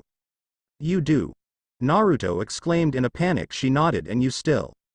She nodded again. "Then I have to ask you to do something for me." What is that?" "I need you to say it. Don't faint." She wobbled a bit before regaining her balance. Do I Really have to? Naruto thought for a moment before saying if you do, without fainting, I'll take you on a date, tonight. Naruto, I've loved you ever since the academy. I look to you for my strength and see you as a role model for the kind of ninja I wish to become. I feel that your will to never give up makes you one of a kind and I truly admire you with all my heart. She finished before stamping her foot and fighting not to faint and lose her dream. Wow, congratulations, you earned yourself a picnic for 2 here a sundown with me. Hinata wobbled again at the thought of that. Hinata, while you can say that now, I'm only just finding out what it means to feel love. I hope I can say the same one day to you, but could you settle for I like you too? Why, yes, great. Now do you want to know some more things about me? Oh, of course, then come with me, we've got a council meeting to go to. A council meeting. Yep, was all he said before grabbing her and jumping of the top of the monument. Naruto laughed as Hinata screamed at the top of her lungs before he activated the TG and using Hiraishin onto the roof with Hinata still in his arms. He gently put her down but kept an arm around her just in case. Please N, never do T, that A. Again, whatever you want, Hinata-chan, he replied before making a clone and sending it off before walking inside with Hinata. As Naruto walked towards the council chambers with Hinata, he was having talk with her about some things, explaining about everything she is likely to hear and see while attending the meeting. She was in awe of the fact that he had attained a bloodline and that his father was the Yondaime. So are they trapped in there? She asked while looking at his stomach as walked along. Well, for the moment yes they are. But I've got all of Dad's research notes and ideas at home. It's only a matter of time before I find a way to get them out. Plus, while I'm not working on it, Dad will continue to research what I've found out, he said full of confidence while smiling at her. Hinata shyly smiled back and nodded. Unable to speak with him smiling at her like that. Hey Hinata. How long have you liked me anyway? Hinata turned cherry red at that and stuttered uncontrollably before getting herself in order. About since the start of the academy. Really? Wow, I really was an idiot. Thank God for bloodlines. He smiled cheekily and rubbed the back of his head. Hey, we're here, he exclaimed as they came to a stop before the big engraved wooden doors that separated the rest of the world from the chaos of politics. You sure I see, can be here? Gigi won't mind after I tell him you know everything. Trust me. Oh. Okay, and with that Naruto pushed open the doors and strode in, causing all chatter in the room to stop and everyone to stare at them. Why is that dem boy here? Exclaimed Sakiri Haruno, who was on the civilian council board. Ah, Naruto, you're here, very good. He is here, Councilwoman Haruno, because he directly pertains to today's topic. But why is young Hinata here as well, might I ask, Naruto? Don't worry, Gigi. Hinata-chan here already knows everything. The Sandame looked shocked. You told her yourself? Oh no, only the new stuff. She found out when I told Neji in the exams. She was watching with her Byakugan and lip read everything. Hinata just kept her head down, embarrassed that Naruto was saying all this so easily. Very well, she may stay. But understand, Hinata-san, that everything in this room stays in this room, do you understand? Hi Hokage-sama. She then hurried over and sat with Naruto behind the Shinobi Council. She noticed her father as she passed him. He had a surprised look on his face that his eldest actually knew about the boy and still talked to him. Now we may get underway with the first part of this meeting, the Hokage started. But Councilman Danzo and clan head Yamanaka have yet to arrive, spoke a civilian councilor. Danzo will not be joining us for this, as the material I am about to discuss concerns him, and Inoichi-san will be with us shortly. Now, earlier this morning Naruto Uzumaki came to my office to discuss personal materials. Before he got underway, however, he used a personal code to let me know it was extremely private and asked the Anbu to leave the room. When I complied, he used a condensed burst of the Kyuubi's chakra. He can use the demon's chakra. He is dangerous and I demand he be dealt with. No such thing will happen. I always intended for him to learn or use it eventually. So it is good he has some grasp of it. It was also instrumental in getting rid of several security breaches in my own office. Shikaku Nara perked up from his seeming slumber at this remark. Forgive Hokage-sama, not one, but several security breaches. Indeed, the condensed chakra spike overloaded no less than 4 of what appeared to be eavesdropper seals placed around my office and a disguised Anbu not on my guard roster hiding in the bookcases. An assassin? queried Hiyashi Hyuga. No, a root agent. The clan council stiffened at that remark and whispered amongst themselves while the civilian councilors look on confused. Forgive me Hokage-sama, but didn't you order Danzo-sama to disband that program during your first tenure as Hokage? Troublesome. It's obvious that Danzo ignored that and kept the program running in the shadows. Shikaku stated like they should have known that. Even an academy student would have figured that out. So he has a shadow army at his beck and call. Surely we could take them on if they attacked Sume Inuzuka stated with confidence. Perhaps, but that won't be necessary. The Hokage said leaning back in his wheelchair as I was saying before we were sidetracked. When myself and young Naruto investigated the root nin we came across a seal on his tongue, and after breaking it sent him to T and I so Inoichi-san could get all the information he carried. Just then the doors opened again and in walked the Yamanaka clan head accompanied by an Anbu. As he took his seat the Anbu went straight to the middle of the room spoke. Hokage-sama, the mission was successful, he stated after bowing to the Sandame. Excellent, please report now for the whole council. Hi Hokage-sama, thanks to the efforts of Inoichi-sama on the prisoner we discovered the location of Danzo's main base. The council murmured amongst themselves at this. With the squads I acquired we managed to break in and get the jump on the base, neutralizing all resistance. We sustained 5 casualties while they suffered 15 dead and 30 captured. We then proceeded to investigate and came upon the Anbu paused here and had to be prompted by Inoichi to continue. We found the training center. Inside we found 18 children between the ages of 6 to 11, all we orphans are kidnapped from all over the Fire Nation. The whole council was shocked into silence to hear this. The program was designed to wipe all emotion from the inductees. These children were subject to things I will not repeat out loud here, but they will need severe psychological treatment at the hospital where they are now under guard. We found written orders by Danzo himself and we seized all files and cleared the base. All of these files indicated black ops throughout the elemental nations without your approval, some even shifting political power, some also directly conflicted with accepted missions from the village itself, resulting in mission failures. It is now being occupied by regular staffs under Anbu guard who are filtering through everything to determine what is useful to Konoha and what is evidence. That is all, Hokage-sama. Thank you. You may leave now. The Anbu bowed before vanishing. Everyone, now that you have heard this evidence against Danzo, please come to a decision on what to do with him. In the end the vote was unanimous. Danzo will be arrested and tried for his acts against the Leaf. When he arrives he will be arrested. How will you subdue him? Sandame-sama asked some civilian councilors. You shall find out, was the Hokage's reply. When Danzo finally arrived they were notified by an Anbu assigned to watch out for him. The doors opened and Danzo walked through with his cane and proceeded forward until he froze and a seal appeared on the floor underneath him. What is this? He exclaimed in surprise. A chakra suppression and paralysis seal courtesy of Jiraiya, said Hiruzen to his old teammate. Jiraiya materialized out of the shadows behind the Hokage, revealing himself to have been there the whole time. Danzo, evidence has been brought to light that you went against my express order to disband the Anbu root program. Continuing it underground as your own personal force that has conflicted with interests relevant to Konoha and its allies. How do you plead? I have only done what you were too spineless to do, Hiruzen. I protected this village from threats you try to buddy up with. The Uchiha planning the coup for one was a problem you wanted to talk out. So I ordered it, for the good of the village.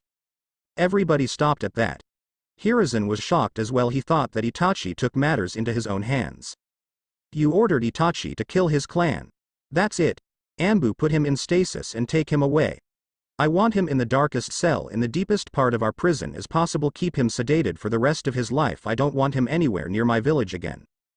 Before anyone could say anything, Anbu came forward and placed a seal between his shoulder blades, causing him to go limp, before disappearing in a puff of smoke. Now let us start with the real reasons for this meeting. Naruto, come forward please. Naruto got up and winked at Hinata playfully before walking into the middle of the room and waiting to be questioned. They started out with the main reason for the meeting, Naruto's fight with Gaara of the Sand. Following some advice from his parents, Naruto kept calm while he gave his on the fight. Of how he caught up with the other pursuit team to find them all pinned by sand to the surrounding trees before summoning the boss Toad Gamabunta to help deal with the released one-tailed Biju Shukaku. When he finished, the Sandame spoke again. Naruto, before we go any further, I would like to tell you what I'm going to reveal. I am only going to announce your lineage and introduce your new toy, so to speak, okay?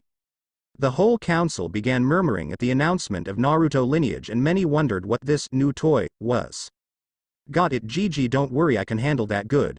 Now, honorable counselors, we are here today because myself and my student Jiraiya have kept a secret from you all since the Kyuubi attack 13 years ago, namely the true reason the Yondaime chose young Naruto as the Kyuubi Jinchuriki. It was not because he was an orphan as many believe, it was only after the attack was he orphaned. Before Hiruzen could continue, Shikaku interrupted. Troublesome, you mean to tell me I was right all along? Oh? Share your prediction then, Shikaku-san. If I'm right, then Naruto-san here was chosen as the Jinchuriki because he was the Yondaime's own son. As he said this, the entire shinobi side of the council gasped in realization while the civilian council all denied it, screaming obscenities about the fact and calling it a lie. Silence. Hiruzen bellowed in an authoritative voice. Yes, Shikaku-san, you are correct. Naruto here is the son of the Yondaime. He was chosen because he was his son. Would any of you sacrifice your son or daughter should he have asked? The civilian counselors all looked down at that before Sakiri Haruno spoke up again. He can't be the fourth, never married. She smiled, thinking she proved the lie before the Hokage cleared his throat. He did marry, in fact, but in secret. We all know that the fourth has many enemies outside our walls, and should it be known he had a wife or son, they would be targeted. The certificate is here should you wish for proof. He married that harpy Kushina. Naruto exploded at this. Do not insult my mother, you screeching whore. You are more of a tramp than she ever could be. Everyone looked on in fascination as Sakiri was left speechless at the outburst from Naruto. Hiashi then spoke up from nowhere. Why didn't anyone see it? His mouth is just like hers. At this, Choza Akamichi barked out in laughter, agreeing with him. Now that is cleared up, I could like to add that Naruto has now inherited everything left to him by his parents. Now onto the second reason we are here and the whole point of his heritage being revealed. Naruto has inherited his father's bloodline. Once again everybody was wide-eyed and silent. But Minato never had a bloodline, said Shikaku, speaking up once again. Naruto, I believe you have it from here, the Sandaime said, handing over the reins of the conversation to Naruto. Thanks, Gigi. You are correct, Nara-sama. Shikaku, Nara-san makes me feel old. Sorry. But yes, Shikaku-sama, you are right. For the majority of his life my father did not have a bloodline. It was only during the Third Shinobi World War that it was born. Then why did he never use it? Questioned Sume Inuzuka. He did. Sume Inuzuka, Okiba's mom. Well, Sume-sama, he had been using it, but he never noticed it because he had been using it as a technique for most of his adult ninja career. Shikaku once again got there first and spoke out. You mean the Hiraishin? The Hiraishin became his bloodline and that's what you inherited? Correct again, Shikaku-sama. Does anyone know how my father achieved his moniker, the Yellow Flash?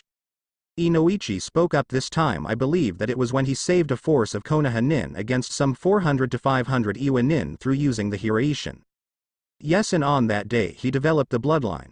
He killed so many men and women in such a short time. Can you imagine, in 15 seconds ending the lives of close to 500 people? It scarred him inside and he suppressed their looks of horror as they were helpless to defend themselves. A lot of the Shinobi Council nodded at this, seeing where Naruto was coming from. So this classes as a twofold Kekai Genkai. I have the alternate chakra source that allows me to use the Hiraishin, giving me a chakra-based Kekai Genkai, and a Dujutsu, which I've decided to name the Raijingen, or Thunder God's Eyes. This cuts out the need for my father's sealed kunai as a form of anchoring where to appear through sealed kunai. Naruto then activated his eyes and turned to everyone in the room. With these eyes I can paint a Hiraishin seal on anything I'm looking at, providing me a limitless amount of areas to teleport to. He demonstrated by flashing behind the Hokage and back, finishing his explanation. There is something else the council needs to be aware of, however. When my father sealing the Kyuubi into me, he also sealed my mother's and some of his chakra. When I activated the bloodline, they were brought back to life inside the seal. Everyone apart from Naruto, Hinata and the Sandaime gasped when this news was revealed. The Yondaime is alive inside the seal? Is there any way to prove this? It may be the Kyuubi trying to manipulate his way out, asked one council member. Naruto sighed in his head and thought, are you both ready for a visit? I guess so. This will be interesting to say the least, replied Minato from inside the seal. If Inoichi-sama would like to enter my mind, he could confirm my mother and father's presence. That should be enough proof, shouldn't it? Naruto said out loud while looking over at said clan head.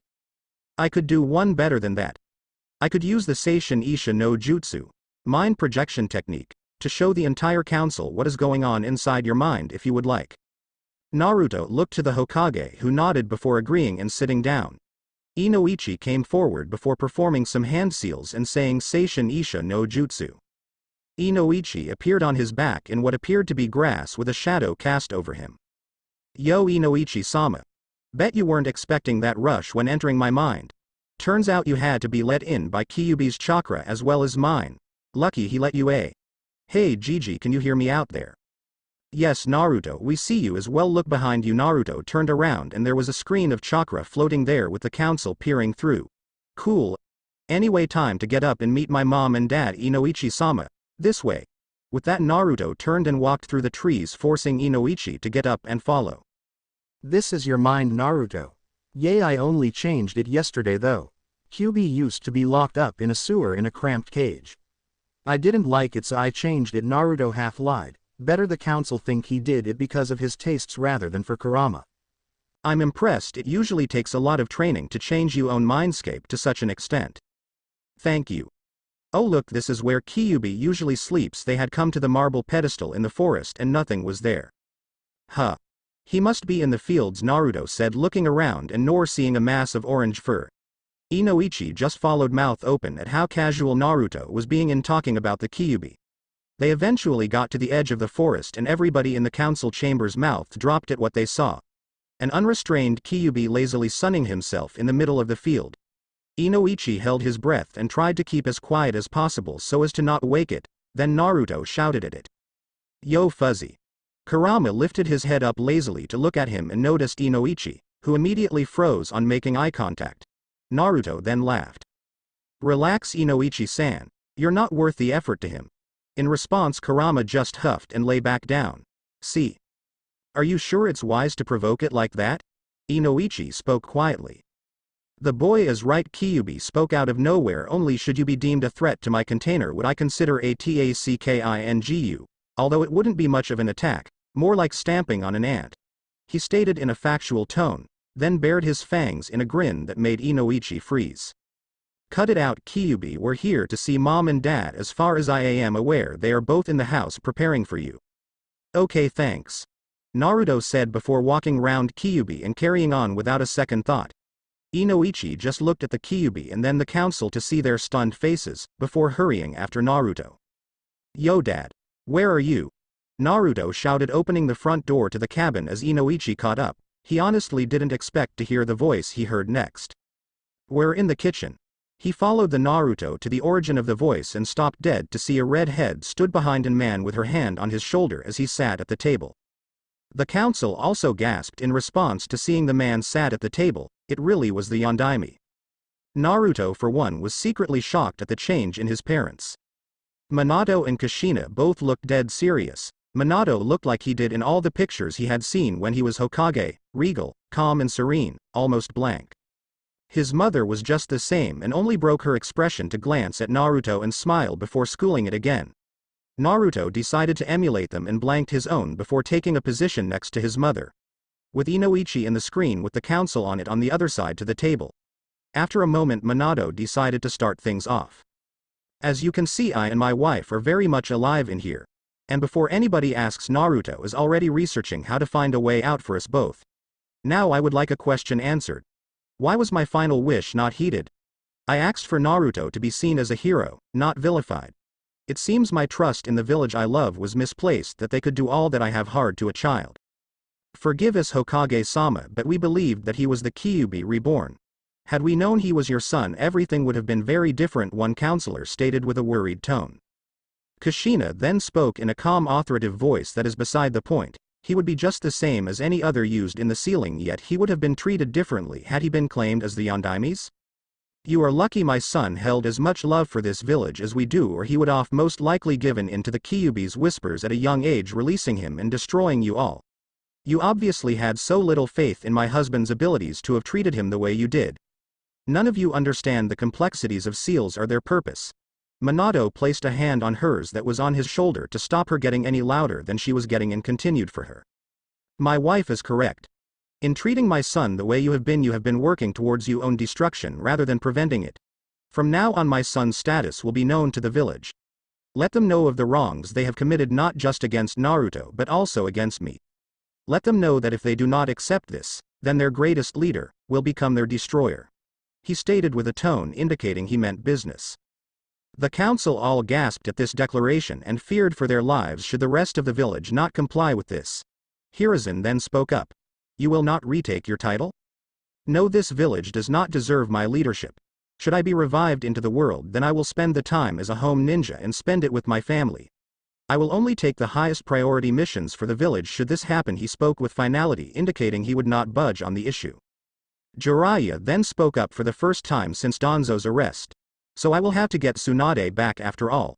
He said, coming forward from the shadows and looked to the chakra screen to see Minato averting his eyes from him and Kushina glaring daggers. Ah yes, Jiraiya. I hope you complete whatever you have planned because you will be getting your punishment from me directly. It is only because of Minato and his history with you that I do not kill you outright when I get out of here. I trusted you with Minato's consideration and asked you to be Naruto's godfather and guardian should something happen to us. I trusted you with my son's well-being should I not be able, and you have failed me. You have failed us. Kushina had to stop a tear at this point and Minato still had not looked up. Where have you been during his childhood? You attempted no contact whatsoever? I will never forgive you for that, but I will, at the mercy of Minato, give you a chance at redemption. You will train my son till we are both free of this seal and accept your punishment without fuss or distractions, or you will be stricken from our family and our lives. Do I make myself clear? Jiraiya, to his credit, kept himself composed apart from a single tear as he bowed at the waist and agreed to the conditions. I plan to do just that anyway. I will take him to search for Tsunade for a start. We will leave tonight. No, you will leave tomorrow. My Koichi has a promise to keep tonight and I will make sure he keeps it. Naruto looked confused for a split second before catching a glimpse of a quickly reddening Hinata and his mind clicked. He grinned stupidly at the thought of him and Hinata having the picnic tonight. Very well, I will prepare to leave tomorrow. I'll pick him up from the apartment. And with that, Jiraiya left through the double doors. As our final bit of this meeting, I would like to ask you, Naruto, what you would like to be introduced as to the village. Hiruzen asked Naruto from his position at the center of the room. Naruto scrunched his face up in concentration before smiling and replying, for now I think Uzumaki Namikaze sounds good, don't you? Yes, I think that sounds just fine. Now if that is all, I think we can adjourn this meeting. Sustaining this jutsu for this long is a tax on Inoichi's chakra, I think, and also we are tired with that. Naruto led Inoichi back outside, giving the council one final view of Kyuubi grinning at the screen before Inoichi cut the jutsu out and the screen faded into the air. I think I will announce you parentage along with the fact you have left with Jiraiya to find Tsunade to take the mantle of Godem after you have left tomorrow. Naruto, does that sound fine? Sure, Gigi, as long as you make sure nobody kicks up a stink about it, then I don't mind. It might be better for me to be out of the village looking for this Tsunade for it. Gives people time to think about it before they see me. Naruto said as he started to fidget around, finally losing his patience with just standing around. His bloodline had already done wonders for him, but his patience could only be improved so much. Well then, meeting is adjourned. Thank you all for your patience, Hiruzen said before an Anbu appeared to push him out of the room.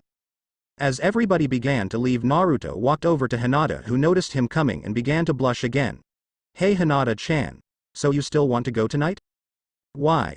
Yes, I would still like to go.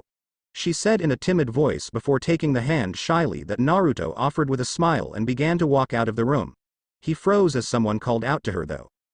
Hinata, a moment please. She turned with Naruto mimicking her to see her father stood in the center of the room. You have entered a relationship with young Uzumaki, he stated as though she was in trouble. Before she could speak out, Naruto decided to for her to save her stumbling over everything. He could clearly see she was not at ease around her father and that bothered him. I would hope that you would approve without trouble, but I'm willing to do whatever you want so I may continue to, he stated in a confident tone that made Hinata swoon slightly at his statement. He would do anything to continue to see me? She once again entered that blissful place called Cloud 9 where she continued to float on the euphoria that was Naruto, now Uzumaki Namikaze. On the contrary, Naruto-san, I believe she may have chosen well. It is the rest of my clan you will need to get through too. The Council of Elders has their own agenda and will try to get to you through Hinata, I think. whether by getting you to marry into us or failing that controlling your assets by giving the caged bird to Hinata if she eventually marries you. Naruto looked shocked, embarrassed and angry all at once, giving him what appeared to be a slight constipated look that almost made Hinata laugh, but she held it in. Then surprisingly he smiled. Hiyashi-sama, there will be no need to worry. My mother says that after she's through with me I will be able to remove something as trivial as the caged bird seal. Hinata's eyes went wide at this and jumped at Naruto, hugging him around his neck before realizing what she had done and jumping off of him. Looking down. Hiyashi, to his credit, didn't twitch a muscle at this and carried on as if nothing happened. While I appreciate you mother's concern over my daughter, I hope she knows to monitor what you are both doing and to not let things get too far. Naruto blushed at that and Hinata finally fainted, causing Naruto to chuckle and Hiyashi to sigh, then pick her up. I will expect you in 3 hours to pick her up from the Hyuga estate, and with that he left. Naruto sighed before deciding to go home and do a little reading and changing his clothes around in his new room and getting settled. When he got there he found his clone that he created on the Hokage roof in the kitchen getting some food ready for him to eat and the picnic supplies he sent it to get on the kitchen table. With that he walked into the living room to research and pass time before his date. Naruto sat on the floor in the room he claimed in the new apartment, lounging with a drink and a scroll propped on his knees. He was reading an introduction to seals that his mother wanted him to start on as soon as possible, and he thought it would be good to use it to kill some time and keep him distracted. Now that he was sat here he could not help but keep glancing at the clock on his wall. He was getting nervous. He knew that Hinata liked him, she admitted it, but he couldn't help the feeling that this all might go wrong. After all, he knew nothing about dating. He didn't even know about her. Well, not a lot anyway. So he did the only thing he could do at the moment. He asked his mother. Mom. Yes, sweetie? I'm starting to freak out here. I meet Hinata-chan in an hour and I have no idea what to say when we get to the Hokage monument. I only know some things that I saw from the academy and from the times we've talked. I'm going to be so awkward when I pick her up as well. What do I do? He became more frantic as he listed of the things that could hinder his night with Hinata that he was making himself panic ever more. First off, calm down. Kushina said in a smooth and gentle voice. Now, the first thing you do when you pick her up is compliment her. She is a girl and she will be dressed up in some way. Naruto mentally took a breath and nodded at this and waiting for her to continue. The next thing is the conversation when you start to walk. Talk about what you just said. Ask her about herself. Try to get to know her. You will feel awkward at first, he will too. She will also be nervous and quiet. You need to make her feel accepted and wanted. Get her to talk about herself and in turn she will ask about you. Okay, so when I see her, compliment her, then ask her about herself. Sounds simple. What about when we are actually sat down eating? I mean, yay, we are going to be eating, but what happens if it starts to feel awkward again? Gah. This is hard. Minato came into the conversation at this point, chuckling. He had been outside apparently talking with Kurama. I'm afraid that you're going through what every young man goes through, Naruto. Every man when they get to this point in their lives has doubts and you just have to wing it at certain points. Try to build on what she has already said. Try getting her to go into more detail of a previous topic or bring up a fact that could start a conversation she could be interested in.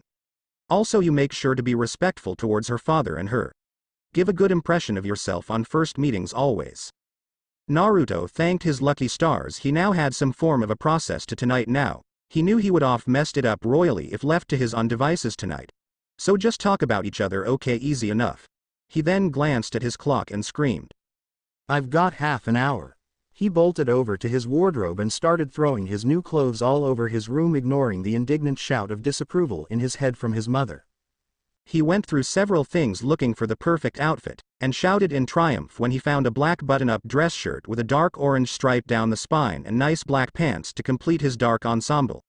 Slipping on his black ninja sandals, he made a clone to take everything up to the monument to set it all up before he got there with Hinata. He then went in the opposite direction towards the Hyuga compound.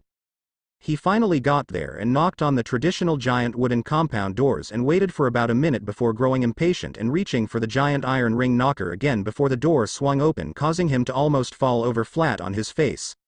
Luckily he righted himself and looked up into the face of Neji, who was trying not to smile.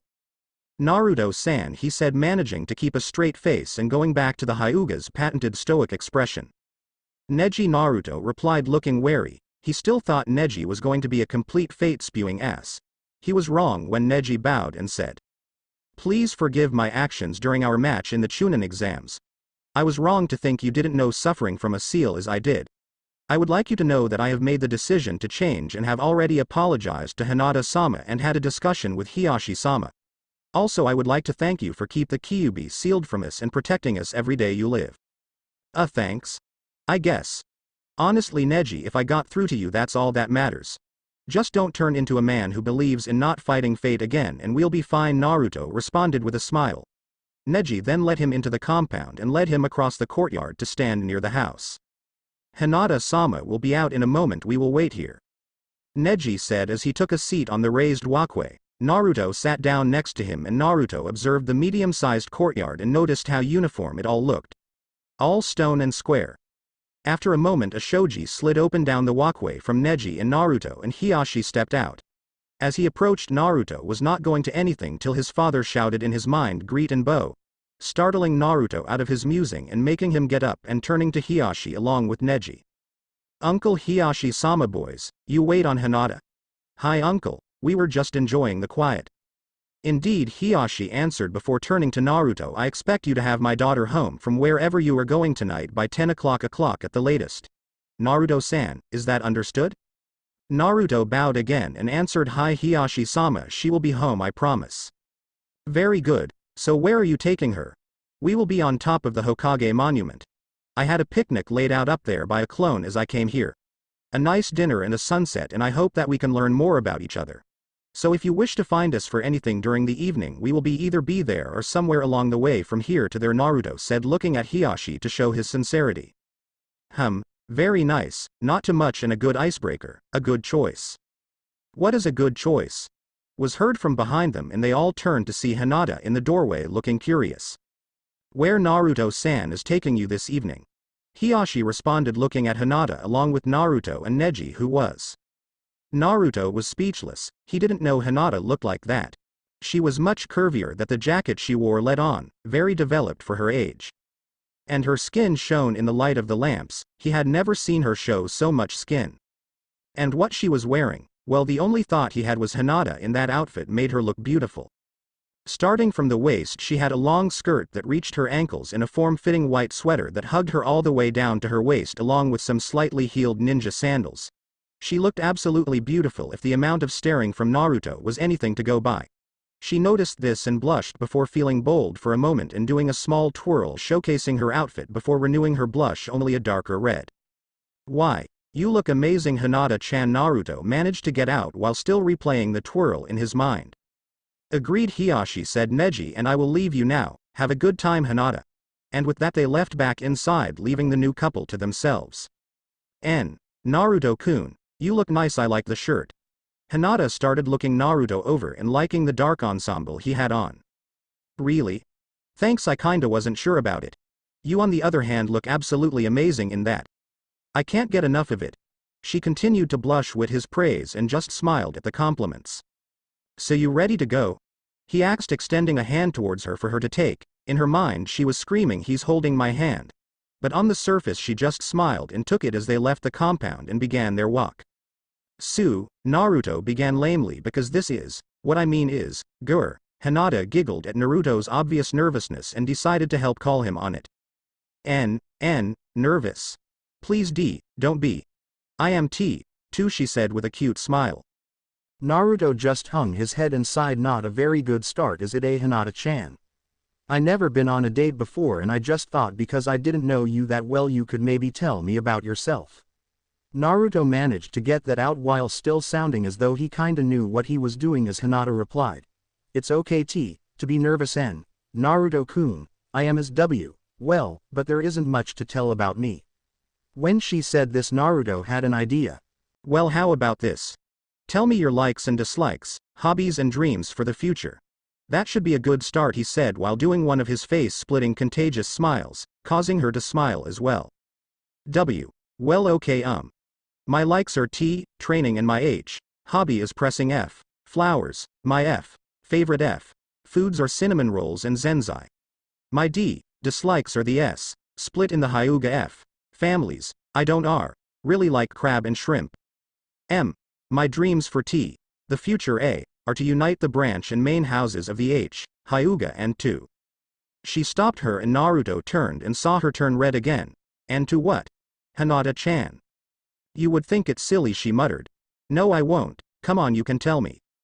Well, I would like to start a family and be a mother, she timidly managed to get out. Really? Naruto replied in a calm tone. I never really thought of that myself. I guess that would be nice, a family. Yay, that sounds great, Hinata-chan, you would be a great mother. He finished with a true smile at her. She blushed a bright red, imagining the future they could have. Inside Naruto's mind, Kushina was cheering at the top of her voice, having listened in so far to the conversation. Yay! Grandchildren, here we come, Databane. Minato just smiled. So why is your family divided, if you don't mind me asking? Naruto asked, trying to continue the conversation. Well, the branch family is branded with a seal that is meant to protect the Byakugan's secrets from people who would wish to steal them. But if that is the case, then all Hyugas should have it. Also, it can cause immense pain to the bearer of the seal, essentially enslaving our own family. That's why I want to unite my family, she finished dejectedly, making Naruto regret asking. He had to think quickly to bring this back to a good point. Well, if anyone can do it, then you can, Hinata-chan. After all, that's our Nindo, right? She smiled when he said that, right? When they got to the top of the Hokage monument, she gasped at what Naruto had set up, or rather what his clones set up. The light was just fading as the sun began to set, and a whole feast for two had been set up on the blanket with drinks and candles.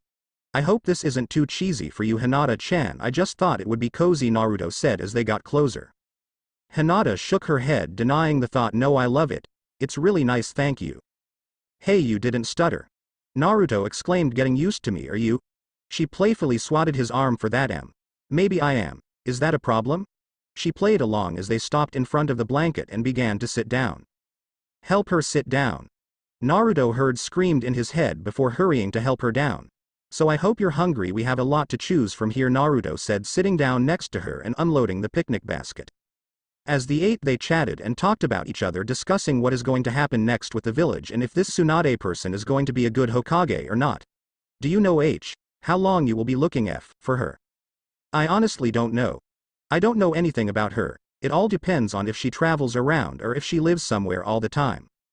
Why don't you ask your father? Hinata asked, thinking he would know, being the fourth Hokage. Good idea, hold on. Dad? Do you know anything about this Tsunade woman? Naruto voiced inside his head. No, not really, not a lot. She is somehow related to you distantly through your mother's side. There was a moment when it was quiet before Kushina appeared. Yes, we are related distantly. Her grandmother was Mito Uzumaki, who married the Shoden, and she was Kurama's first container before me. Tsunade is something like my second cousin or something. She was actually the first person I was introduced to when I arrived in Konoha in the Senju compound where I lived. But I didn't see much of her. After she lost her brother and lover in the Third Shinobi World War, she left Konoha and got hooked on gambling and drinking. I assume she is still traveling around the nation somewhere. Huh, really? Well, thanks, and Naruto cut the link and returned to the real world. Naruto-kun? Huh. Oh, sorry, Hinata-chan. I asked my mom and dad, and I am actually related to Tsunade somehow, distantly anyway. Really, that's amazing. How? Well, she is the granddaughter of an Uzumaki named Mito who married the first Hokage. Mito was the one who had my mother brought to this village. Apparently she was the Kyuubi's first container before me and my mother. So she has Uzumaki blood in her and is something like my mother's second cousin. She lost her little brother and her lover in the last war, so she left Konoha and began drinking and gambling. That's so sad, Hinata said, thinking of losing her sister and family and having nothing left. Yay. Still, if I get her back here and she becomes Hokage, she can be in my family. We're related, so why not? I am sure that would be wonderful. Naruto-kun. They continued the rest of the night talking of small things and joking with each other. Hinata was hardly stuttering anymore, and Naruto was trying to make her feel as comfortable as possible to keep it that way. After a while, as the sun began to set, they ended up getting closer together, and at some point Naruto leant back onto a tree and Hinata leant into his chest while sitting between his legs. They sat there in a comfortable silence, watching the last pieces of light disappear from the sky and the village below light up in the night, before moving back over to see to some desserts for them both. Naruto looked down at the village and wondered what life would be like after he came back from finding Tsunade. It must have shown on his face because Hinata spoke up. Naruto-kun, is something wrong? No, at least not yet anyway. What do you think will happen when Gigi announces who my parents are while I'm away, Hinata-chan? You think they will believe it? Of course they will, Naruto-kun. If the Hokage says so, they should believe it. Who would think of calling the Hokage a liar? By the time you get back it will have sunk in enough and people will just begin to treat you a lot nicer. No matter what happens, I'll still be by your side. Naruto smiled as she cheered him up. Thanks, Hinata-chan. You know just what to say to make me smile again, huh? She turned red at this. Well, I just said what I thought. Naruto laughed. Now and there's the stutter again, hehe. I kinda find that cute. He realized what he said and turned as red as Hinata had of the comment. He said I am cute. Anyway, it almost 10. We should head back now. I don't really want to have your dad mad at me after our first date. Naruto said as he made to stand up. Hinata looked upset that it had to end but took the proffered hand anyway and let herself be hoisted up onto her feet. They began to trek back down the way they had come and Hinata in a moment of boldness latched onto Naruto's arm, causing Naruto to turn red and stare straight ahead because of Hinata developed assets against his arm. They arrived at the Hyuga compound without any talk, just a comfortable walk, and stopped in front of the large wooden doors once again, and Naruto turned to Hinata. So, I hope you enjoyed yourself, Hinata-chan. I know I did. Maybe we can do this again when I get back, and I'll try to see if I can come round tomorrow and say goodbye before I leave. I did enjoy myself, Naruto-kun, and I would love to do this again when you get back. She leaned up and kissed his cheek while slightly blushing. Good night, Naruto-kun. She turned and walked towards the door. Naruto turned and began to walk away before being spun round and having something wet pushed against his mouth. Hinata was kissing him. He barely registered this before she broke it and looked at the floor before explaining with in case I don't see why, you tomorrow, before she ran back to the doors and disappearing behind them. Naruto stood there for several seconds before splitting a smile that threatened to split his face in half and doing a backflip, then walking off with his hands behind his head. Hinata stood in the stone courtyard at the entrance to the Hyuga compound before floating towards her room, not noticing when she passed her father, who was completely ignored, and also Neji, who just quirked an eyebrow at her dreamy expression. When she got into her room she looked around before squealing at the top of her lungs and descended into a fit of giggles while falling back onto her bed and rolling side to side. This is how Hiyashi found her, as she sang to herself, I kissed Naruto, I kissed Naruto. He quietly backed out and left her to it. Naruto woke up to a knocking sound. He cracked open his eyes and peered across his room to the window to see Jiraiya beckoning him to get up and open the window so he could stop balancing on the windowsill outside. Naruto muttered something about idiot perverts not using obvious ninja skills and crawled out of bed. He shuffled over to the other side of the room and flicked the lock on the window, allowing Jiraiya entrance into the apartment. Damn, Awa, it Ero Sennin, can you picklock the front door or something? Basic infiltration and all that, Naruto grumbled, making his way towards the hallway to the bathroom followed by Jiraiya. Damn it, Gaki, I told you to stop calling me that, and you're not a mission, you my apprentice, it's called manners. Jiraiya said with a huff. Anyway, are you all packed for our little trip? Tsunade's trail is a long one, we will be gone or a while. Yay. I just need to get dressed and have breakfast, Naruto said, creating a shadow clone and sending it to the kitchen to cook something that wasn't ramen. Curse mothers and their misplaced love. Jiraiya followed the clone to the kitchen as the real Naruto was in the bathroom. Naruto number 2 started taking stuff out of cupboards to cook breakfast with and decided to quiz Jiraiya on the mission. Hey Ero Sennin, how long do you reckon we'll be gone for? That depends, Gaki. We might get lucky and run into her right after picking up her trail, or we could be following her all over Fire Country for a month or more. A month? But I just got a girlfriend, and I haven't even visited Sasuke in the hospital yet.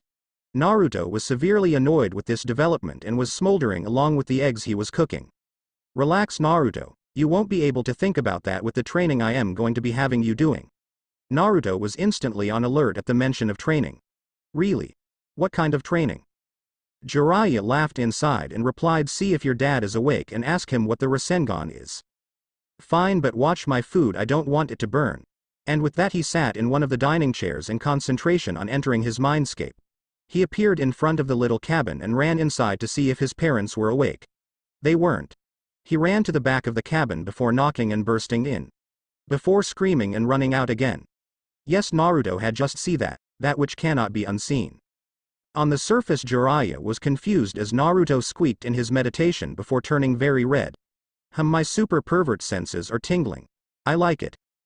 Back inside Naruto's mind, from the room you could hear muffled curse words and shuffling before Minato emerged in the doorway with some trousers on and extremely red-faced. Naruto. No, no, no. You don't get to make excuses. You're in my head, remember.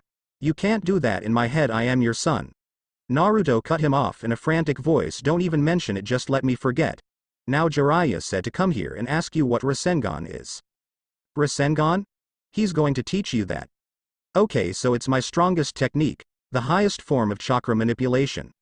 Glad that the subject had been changed. Naruto perked up at the fact it was a strong technique. So how easy is it to learn? Well, it took me about 3 years to create and it took Jiraiya-sensei about a year to learn from me. I am honestly not sure how long it will take you. Minato continued to ponder how long it would take Naruto to learn this while Naruto began to look dejected at how difficult this technique seemed to be before they both heard a noise behind them. They turned to see a sheepish-looking and blushing Kushina standing in the door holding a thin sheet around her. Why don't you just use shadow clones to train as in it as well? She muttered, still embarrassed. Naruto looked at her before realizing what she meant. Oh yay. I forgot about that. So as shadow clones memories return to me. So if I get a load to training and I'll remember what they did and it'll get better quicker. Mum, you're a genius. Minato also looked impressed by this and nodded in agreement. That certainly would be a good training method. And it is something only you can do because of Kurama. Sweet. Then I am leaving to get training. See you later. Naruto shouted, already running out of the cabin and returning to the surface. In the cabin, Minato looked at where Naruto disappeared round the end of the hall before being tapped on the shoulder. Turning around, he saw a still shy Kushina who asked, so, where we left off? Minato just picked her up princess style before kicking the bedroom door closed, laughing. Mina Kushi FTW. On the surface, Naruto opened his eyes dispelled as the real Naruto walked in dressed from the bathroom before looking at Jiraiya and smiling. Rasengan, he said. Rasengan, Jiraiya said back with a smile. Careful, Arrow Sennin, if you start actually training me properly I might start calling you sensei, Naruto quipped with a smile, digging into his breakfast, causing Jiraiya to scowl and mutter brat under his breath. He then noticed Naruto's new ninja outfit. He had obviously gone out and bought the orange shirt and probably a lot more. Over that was a black jacket with kunai holders sewn into the inside. Normal blue ninja pants with tape around his right leg to hold his kunai pouch along with an equipment pouch on his waist. Taped ankles and black ninja sandals adorned his feet, giving him some support. I like the new outfit. I recognize the jacket, Jiraiya complimented. I think you dad wore it once or twice. Yay, I found it with the pants and a lot of ninja sandals in the boxes when I moved in. The shirts I bought because dad didn't seem to like orange that much. Naruto pouted as he said this. Well, as long as I have some orange I don't mind. At least I can be a bit stealthier now. Agreed, I quite like that look. Maybe a certain Hyuga might like it as well, Jiraiya hinted. Yay, wait. How do you know about Hinata? Naruto acts in a panic. Haha. Nothing escapes the great Jiraiya the Toad Sage. I know everything. Jiraiya struck his signature pose and held it as he said this. Naruto just sweat dropped. Get off the table, Arrow Sennin, I'll meet you at the gate. I'm going to say goodbye to said Hyuga, Naruto said as he got up and walked towards the door with his pack. Jiraiya just nodded and left out the window. Naruto arrived at the Hyuga compound to see Hinata just leaving in a hurry. Hinata, he shouted, running over, getting her attention. She in turn ran to him and hugged him. I thought I had missed you leaving. I said I would come and see you, didn't I? Naruto whispered in her ear. Now I came here hoping to get something. Hinata leaned back with a confused look on her face. Naruto mentally grinned. I seem to recall you giving me something when I brought you home last night. Hinata turned beet red as she realized what Naruto was talking about. I was hoping to get another one, he said, leaning in slowly. Before Hinata could react, Naruto had got to where he wanted and she entered Cloud 9 in record time. His kiss was so sweet and gentle she instantly lost all control and tried to deepen the kid and succeeded. Naruto eagerly complied and went along with it. Someone cleared their throat behind them and the both detached their faces with a suction sound and looked around. Hinata eeped and buried her head in Naruto's shoulder, refusing to acknowledge that 5 people had just seen them sharing that deep kiss. Behind them stood Kurenai, Shino, Kiba, Sakura and Hiashi himself. Naruto just decided that a direct approach was best in this situation. Hello Hiashi-sama, Kurenai-sensei, guys. I assume from your actions Naruto-san you are leaving with Jiraiya-sama? Hi Hiyashi-sama very well. I came to tell Hinata that her team was here to collect her but she is obviously now knows. Good day and with that he turned and walked back inside he compound. Naruto turned to the rest who stood with their mouths on the floor. A guy? Kiba reacted first. What the hell was that? When did this happen? He was followed by an emphatic yay. From Sakura. Really? I noticed round about the Chunin exams, it wasn't really official till yesterday though. If you only started this yesterday why are you kissing like that? Sakura exclaimed looking livid with Naruto. The reply didn't come from Naruto but from Hinata, although it was a little muffled because she was still hiding in the crook of Naruto's shoulder. Because I was saying goodbye. And what does it matter how I kiss my boyfriend? Sakura opened her mouth several times before giving up and changing subject. What did you mean by saying goodbye? Where is Naruto going? I'm going with Jiraiya-sensei to bring back the next Hokage. I'll be gone for a while so I came to say goodbye. I haven't even got time to see Sasuke before I leave. Said looking sad for a moment as he realized Sasuke was still in the hospital and he hadn't visited. Anyway I've got to run or Ero Sennin will get impatient. With one last peck on the cheek to Hinata and a hurried goodbye he ran off towards the village gates, leaving Hinata to be quizzed by her sensei, friends and teammates. Su Hinata, finally bagged Naruto. Kiba said walking over and nudging her with his elbow. Hinata just kept her head down and nodded bashfully. She was thankful when Shino finally spoke and came to her aid. Kiba we should not tease Hinata about this and just be happy for her, giving Kiba the dreaded sunglasses lens shine stare. Geez Shino I was only playing, I didn't mean anything by it. Shino continued his glare till Kiba sighed. Sorry Hinata for teasing you about Naruto. Hinata just smiled and finally looked up. So how did this happen Hinata? Sakura and Kurenai acts at the same time, starting a long-winded explanation from Hinata that carried on for a good while. Not going to explain it all, you know what happens. Naruto got to the gates to find Jiraiya waiting for him. Sorry Ero Sennin I ran into some friends, he shouted as he approached the gates. No problem. I just got a message from a contact, we'll start our search to the south of Fire Country, that's where it was rumored she was last, so let's get going. We're burning daylight here, he said before turning and walking out the gates, prompting Naruto to follow him. They didn't get more than a mile before Naruto began demanding his training in the Rasengan. Come on Ero Sennin, I want to try out my new training method. Jiraiya smirked to himself as he pulled a balloon out and filled it with water using a small jutsu before turning to Naruto. Okay then. To start with I want you to pop this water balloon using only your chakra, he then demonstrated by blowing it up in Naruto's face. Sputtering and coughing Naruto wiped his face before getting a grin some might consider evil and asking, so how many of those do you have? Jiraiya then pulled a scroll from a pocket and replied, enough to cover a month of training. Why? Perfect, Naruto replied before creating about 50 clones and taking the scroll from Jiraiya and getting his clones set up with a balloon and continuing to walk. Jiraiya just picked his jaw off the road and followed after him. It was now 5 days since leaving Konoha, and Naruto, with the use of a combined total of a year's worth of training thanks to his clones, had the first 2 steps down for the Rasengan. Now all he had to do was combine them. Easier said than done. He had already put the same amount of effort with the clones into this 3rd stage as he had with the initial first 2 steps, and he hadn't got anywhere. He was currently sat in his room in the hotel Jiraiya had gotten them in the town they were currently searching for Tsunade at. And of course Jiraiya had stolen Gama-chan, Naruto's toad wallet, and gone to a strip club.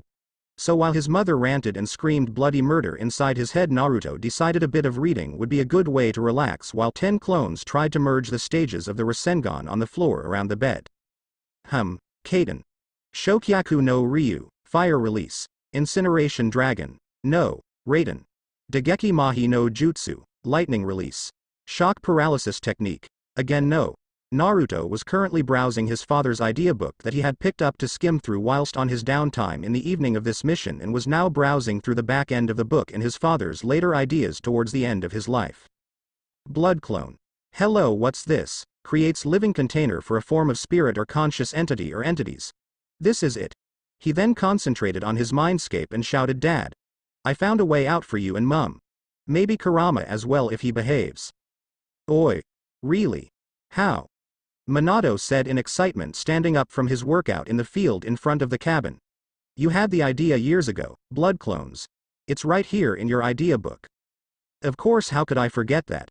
We need some special materials if I remember right though, Minato said, trailing off at the end. Yay. It says you need chakra wood, and if you are trying to resurrect someone specific you need some of their DNA. Naruto paused a moment before smiling. Well, good thing I've left your room alone. I should be able to find something that's still got your DNA somewhere. But what the hell is chakra wood? Don't worry about the chakra wood because you can just send a message to the Sandaime and get a mission commissioned for a team to go and purchase it. It should be there for when we get back, Minato said in response before Kushina came out and joined in the conversation. Well, either way I am just glad we have a way out of your head now, Koichi. Naruto chuckled at that and bid his parents goodbye as he retreated from his mind and back into the hotel room. A while after, as he was browsing through the rest of his father's ideas journal, he was roused from it by a knock at the door. Thinking it was just Jiraiya too drunk to open the door himself, he prepared to shout the man into a coma. His shout died in his throat as he opened the door and two men in black cloaks stood in the doorway. Naruto Uzumaki. Asked the shorter of the two. Who's asking? Naruto's replied in a defensive tone. Would you please come with us? It would save a lot of trouble on both our parts. Fat chance of that, Mr. Tall, dark and brooding, Naruto replied, narrowing his eyes at this now obvious threat. Itachi, it's obviously not going to work. Let me shave his legs, then we just can carry him. The taller man stated, lifting a large wrapped club-looking object from his back. Try it, you overgrown air-starved prick, Naruto exclaimed before slamming the door, leaping across the room, grabbing his and Jiraiya's still-packed bags, and Hiri shining through the window to the rooftop across the street. Behind him he heard the front door get kicked in and the two men enter. Little shit, ill gut. The taller man stopped and stared at the clones that were sat around the room beforehand practicing the Rasengan. They all smirked evilly before dispelling. When the smoke cleared and they looked around, they saw what the clones left behind, then the room detonated. Naruto chuckled from across the street and praised his clones for utilizing his exploding tags in such a way. Buggers are getting smarter, he muttered to himself. That doesn't say much for you, no, does it, Naruto-kun? He froze at the voice behind him. He turned to see a slightly burnt couple of men, the taller of which was glaring bloody murder at the blonde. I am going to beat you to a pulp for that little stunt, you shit. He made to move towards Naruto before falling flat on his face and screaming in rage. Then a new voice echoed across the rooftop. Touch my student and you die, Jiraiya said in a deadly tone that proved he meant business. Kachiyose. Gamaguchi Shibari. Summoning. Toad mouth bind. Success. Naruto noticed the one called Itachi look down, surprised to see the rooftop turn into a pink fleshy substance before covering his expression with a mask of indifference before speaking. Kisame, we are out of time, let us leave, he said before black fire sprung up on the flesh around Kisame, freeing him before going out as the two men disappeared via Sushin. Jiraiya was tense for another moment in case it was a trick before relaxing, walking over to Naruto. You alright? He asks. I'm fine, Arrow Sennin, just a bit shaken. Those guys were powerful. Yes, and they are part of an organization that hunts down Jinchuriki like you. Kisame Hoshigaki and Itachi Uchiha. And before you ask, yes, he is Sasuke's older brother and the perpetrator behind the Uchiha massacre, so of course he is powerful. Naruto took all this information with narrowed eyes. Mini flashback no jutsu to kill a certain man. Mini flashback no jutsu kai. So that is the man responsible for Sasuke's attitude and goals in life, that who he wants to kill. Naruto, you must promise never to try and engage in combat with anyone who wears that cloak on you own without me or several other high-ranked shinobi with you. You don't have to tell me twice, sensei, Naruto said with conviction, calling him sensei to show how serious he was about it. Good, now, as our hotel room has had some. He paused and looked at the raging inferno in the side of the hotel with people trying to put it out, minor remodeling issues. I think we should skip town for our own safety in more than one regard and make camp on the way to the next town. Sure thing, Arrow Sennin, Naruto chirped as he picked up his pack as they made their way quickly out of town. So where were you when all this went down then? Naruto asked as they walked down the dirt road.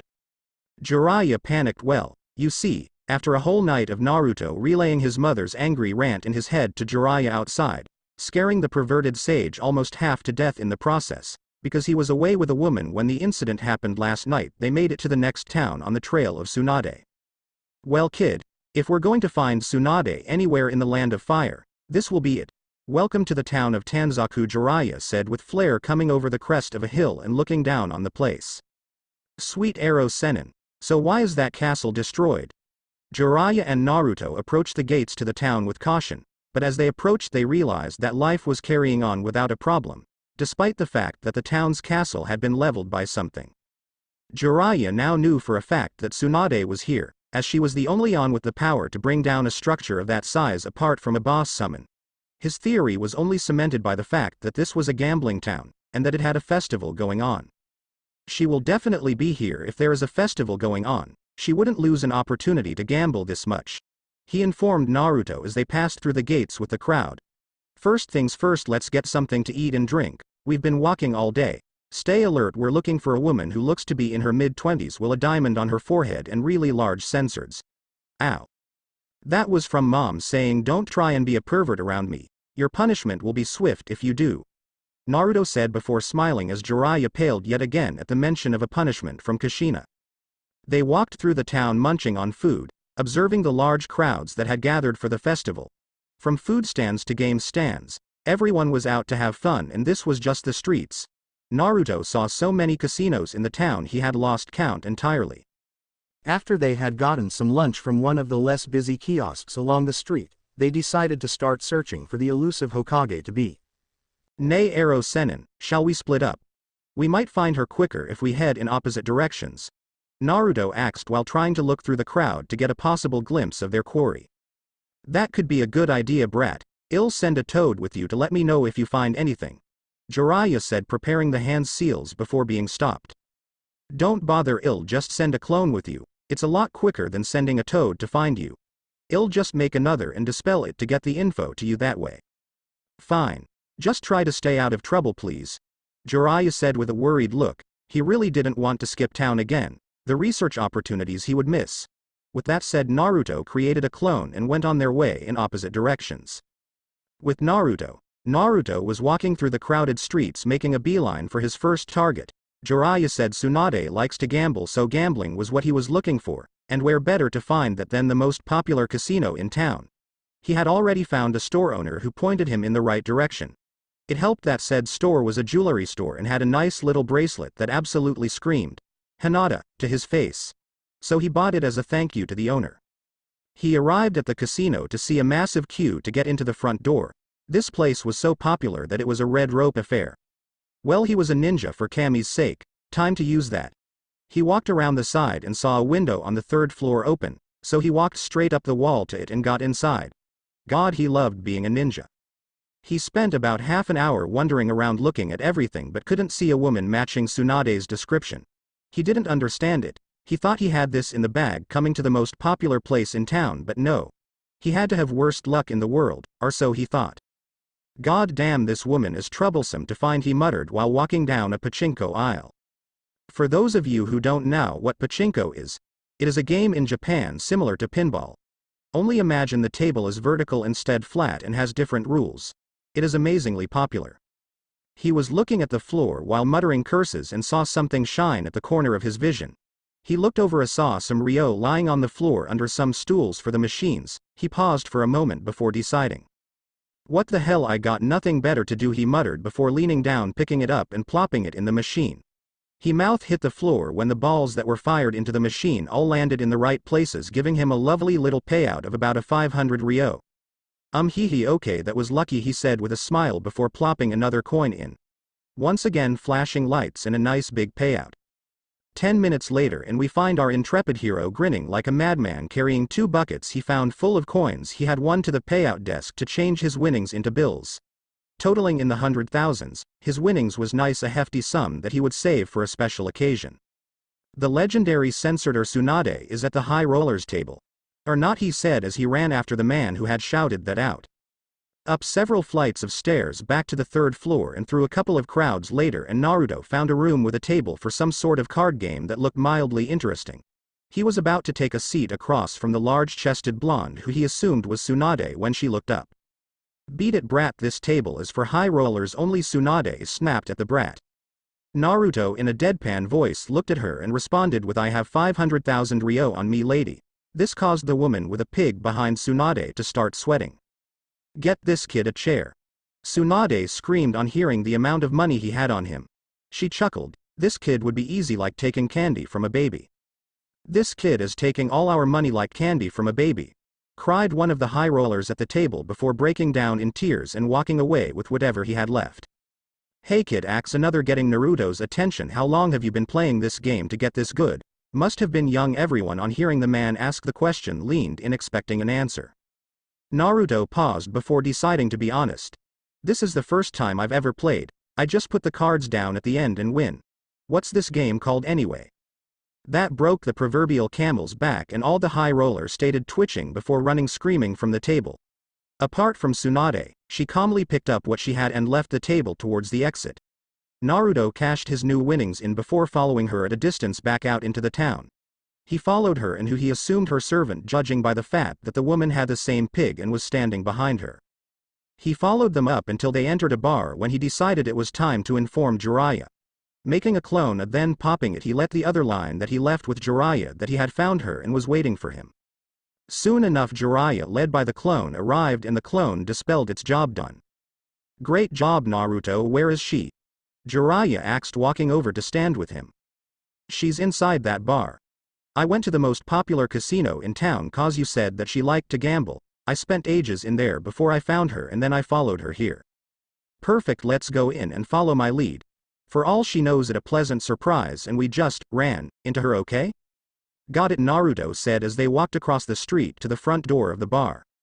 Tsunade was sat in the cubicle at the back of the bar she and Shizune had stopped at and was in a drunken ramble about children with the devil's luck and how she couldn't catch a break.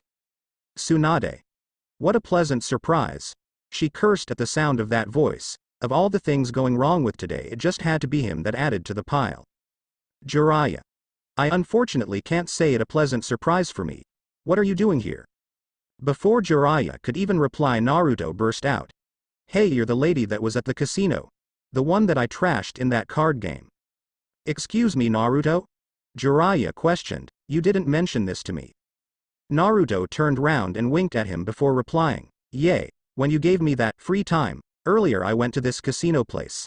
I won a lot of money and ended up playing this card game and won lots of money from her. Jiraiya chuckled. Hee, can't believe you lost at cards to your own family. What are you talking about? What family? Tsunade asked, her eyes narrowing on Jiraiya. Oh right, Tsunade, this is Naruto Uzumaki. As close as I can figure, you're his great aunt, I guess.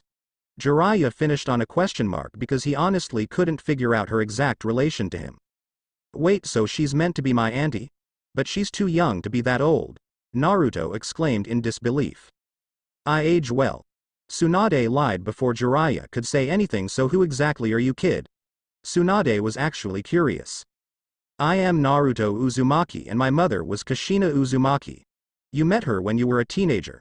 She had bright red hair. Like your grandmother. Tsunade thought for a moment before replying. Yes, I remember her. Didn't know we were related though. Small world. So where is she now? Tsunade wanted to know if she really did have family back in Konoha.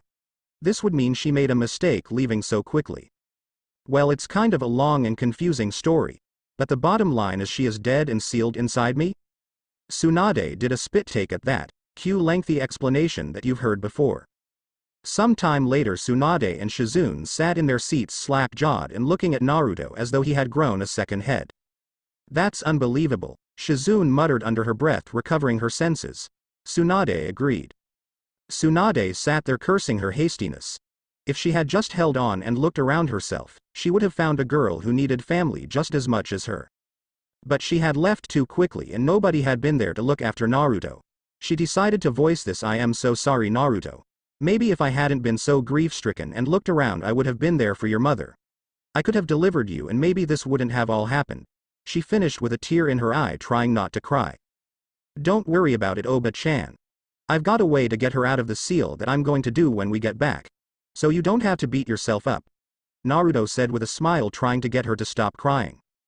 Well, you don't have to do it alone. I think that I am long overdue for a visit home, don't you think? Shizune looked ecstatic to hear that they would be going back to Konoha. Almost too happy, Jiraiya thought.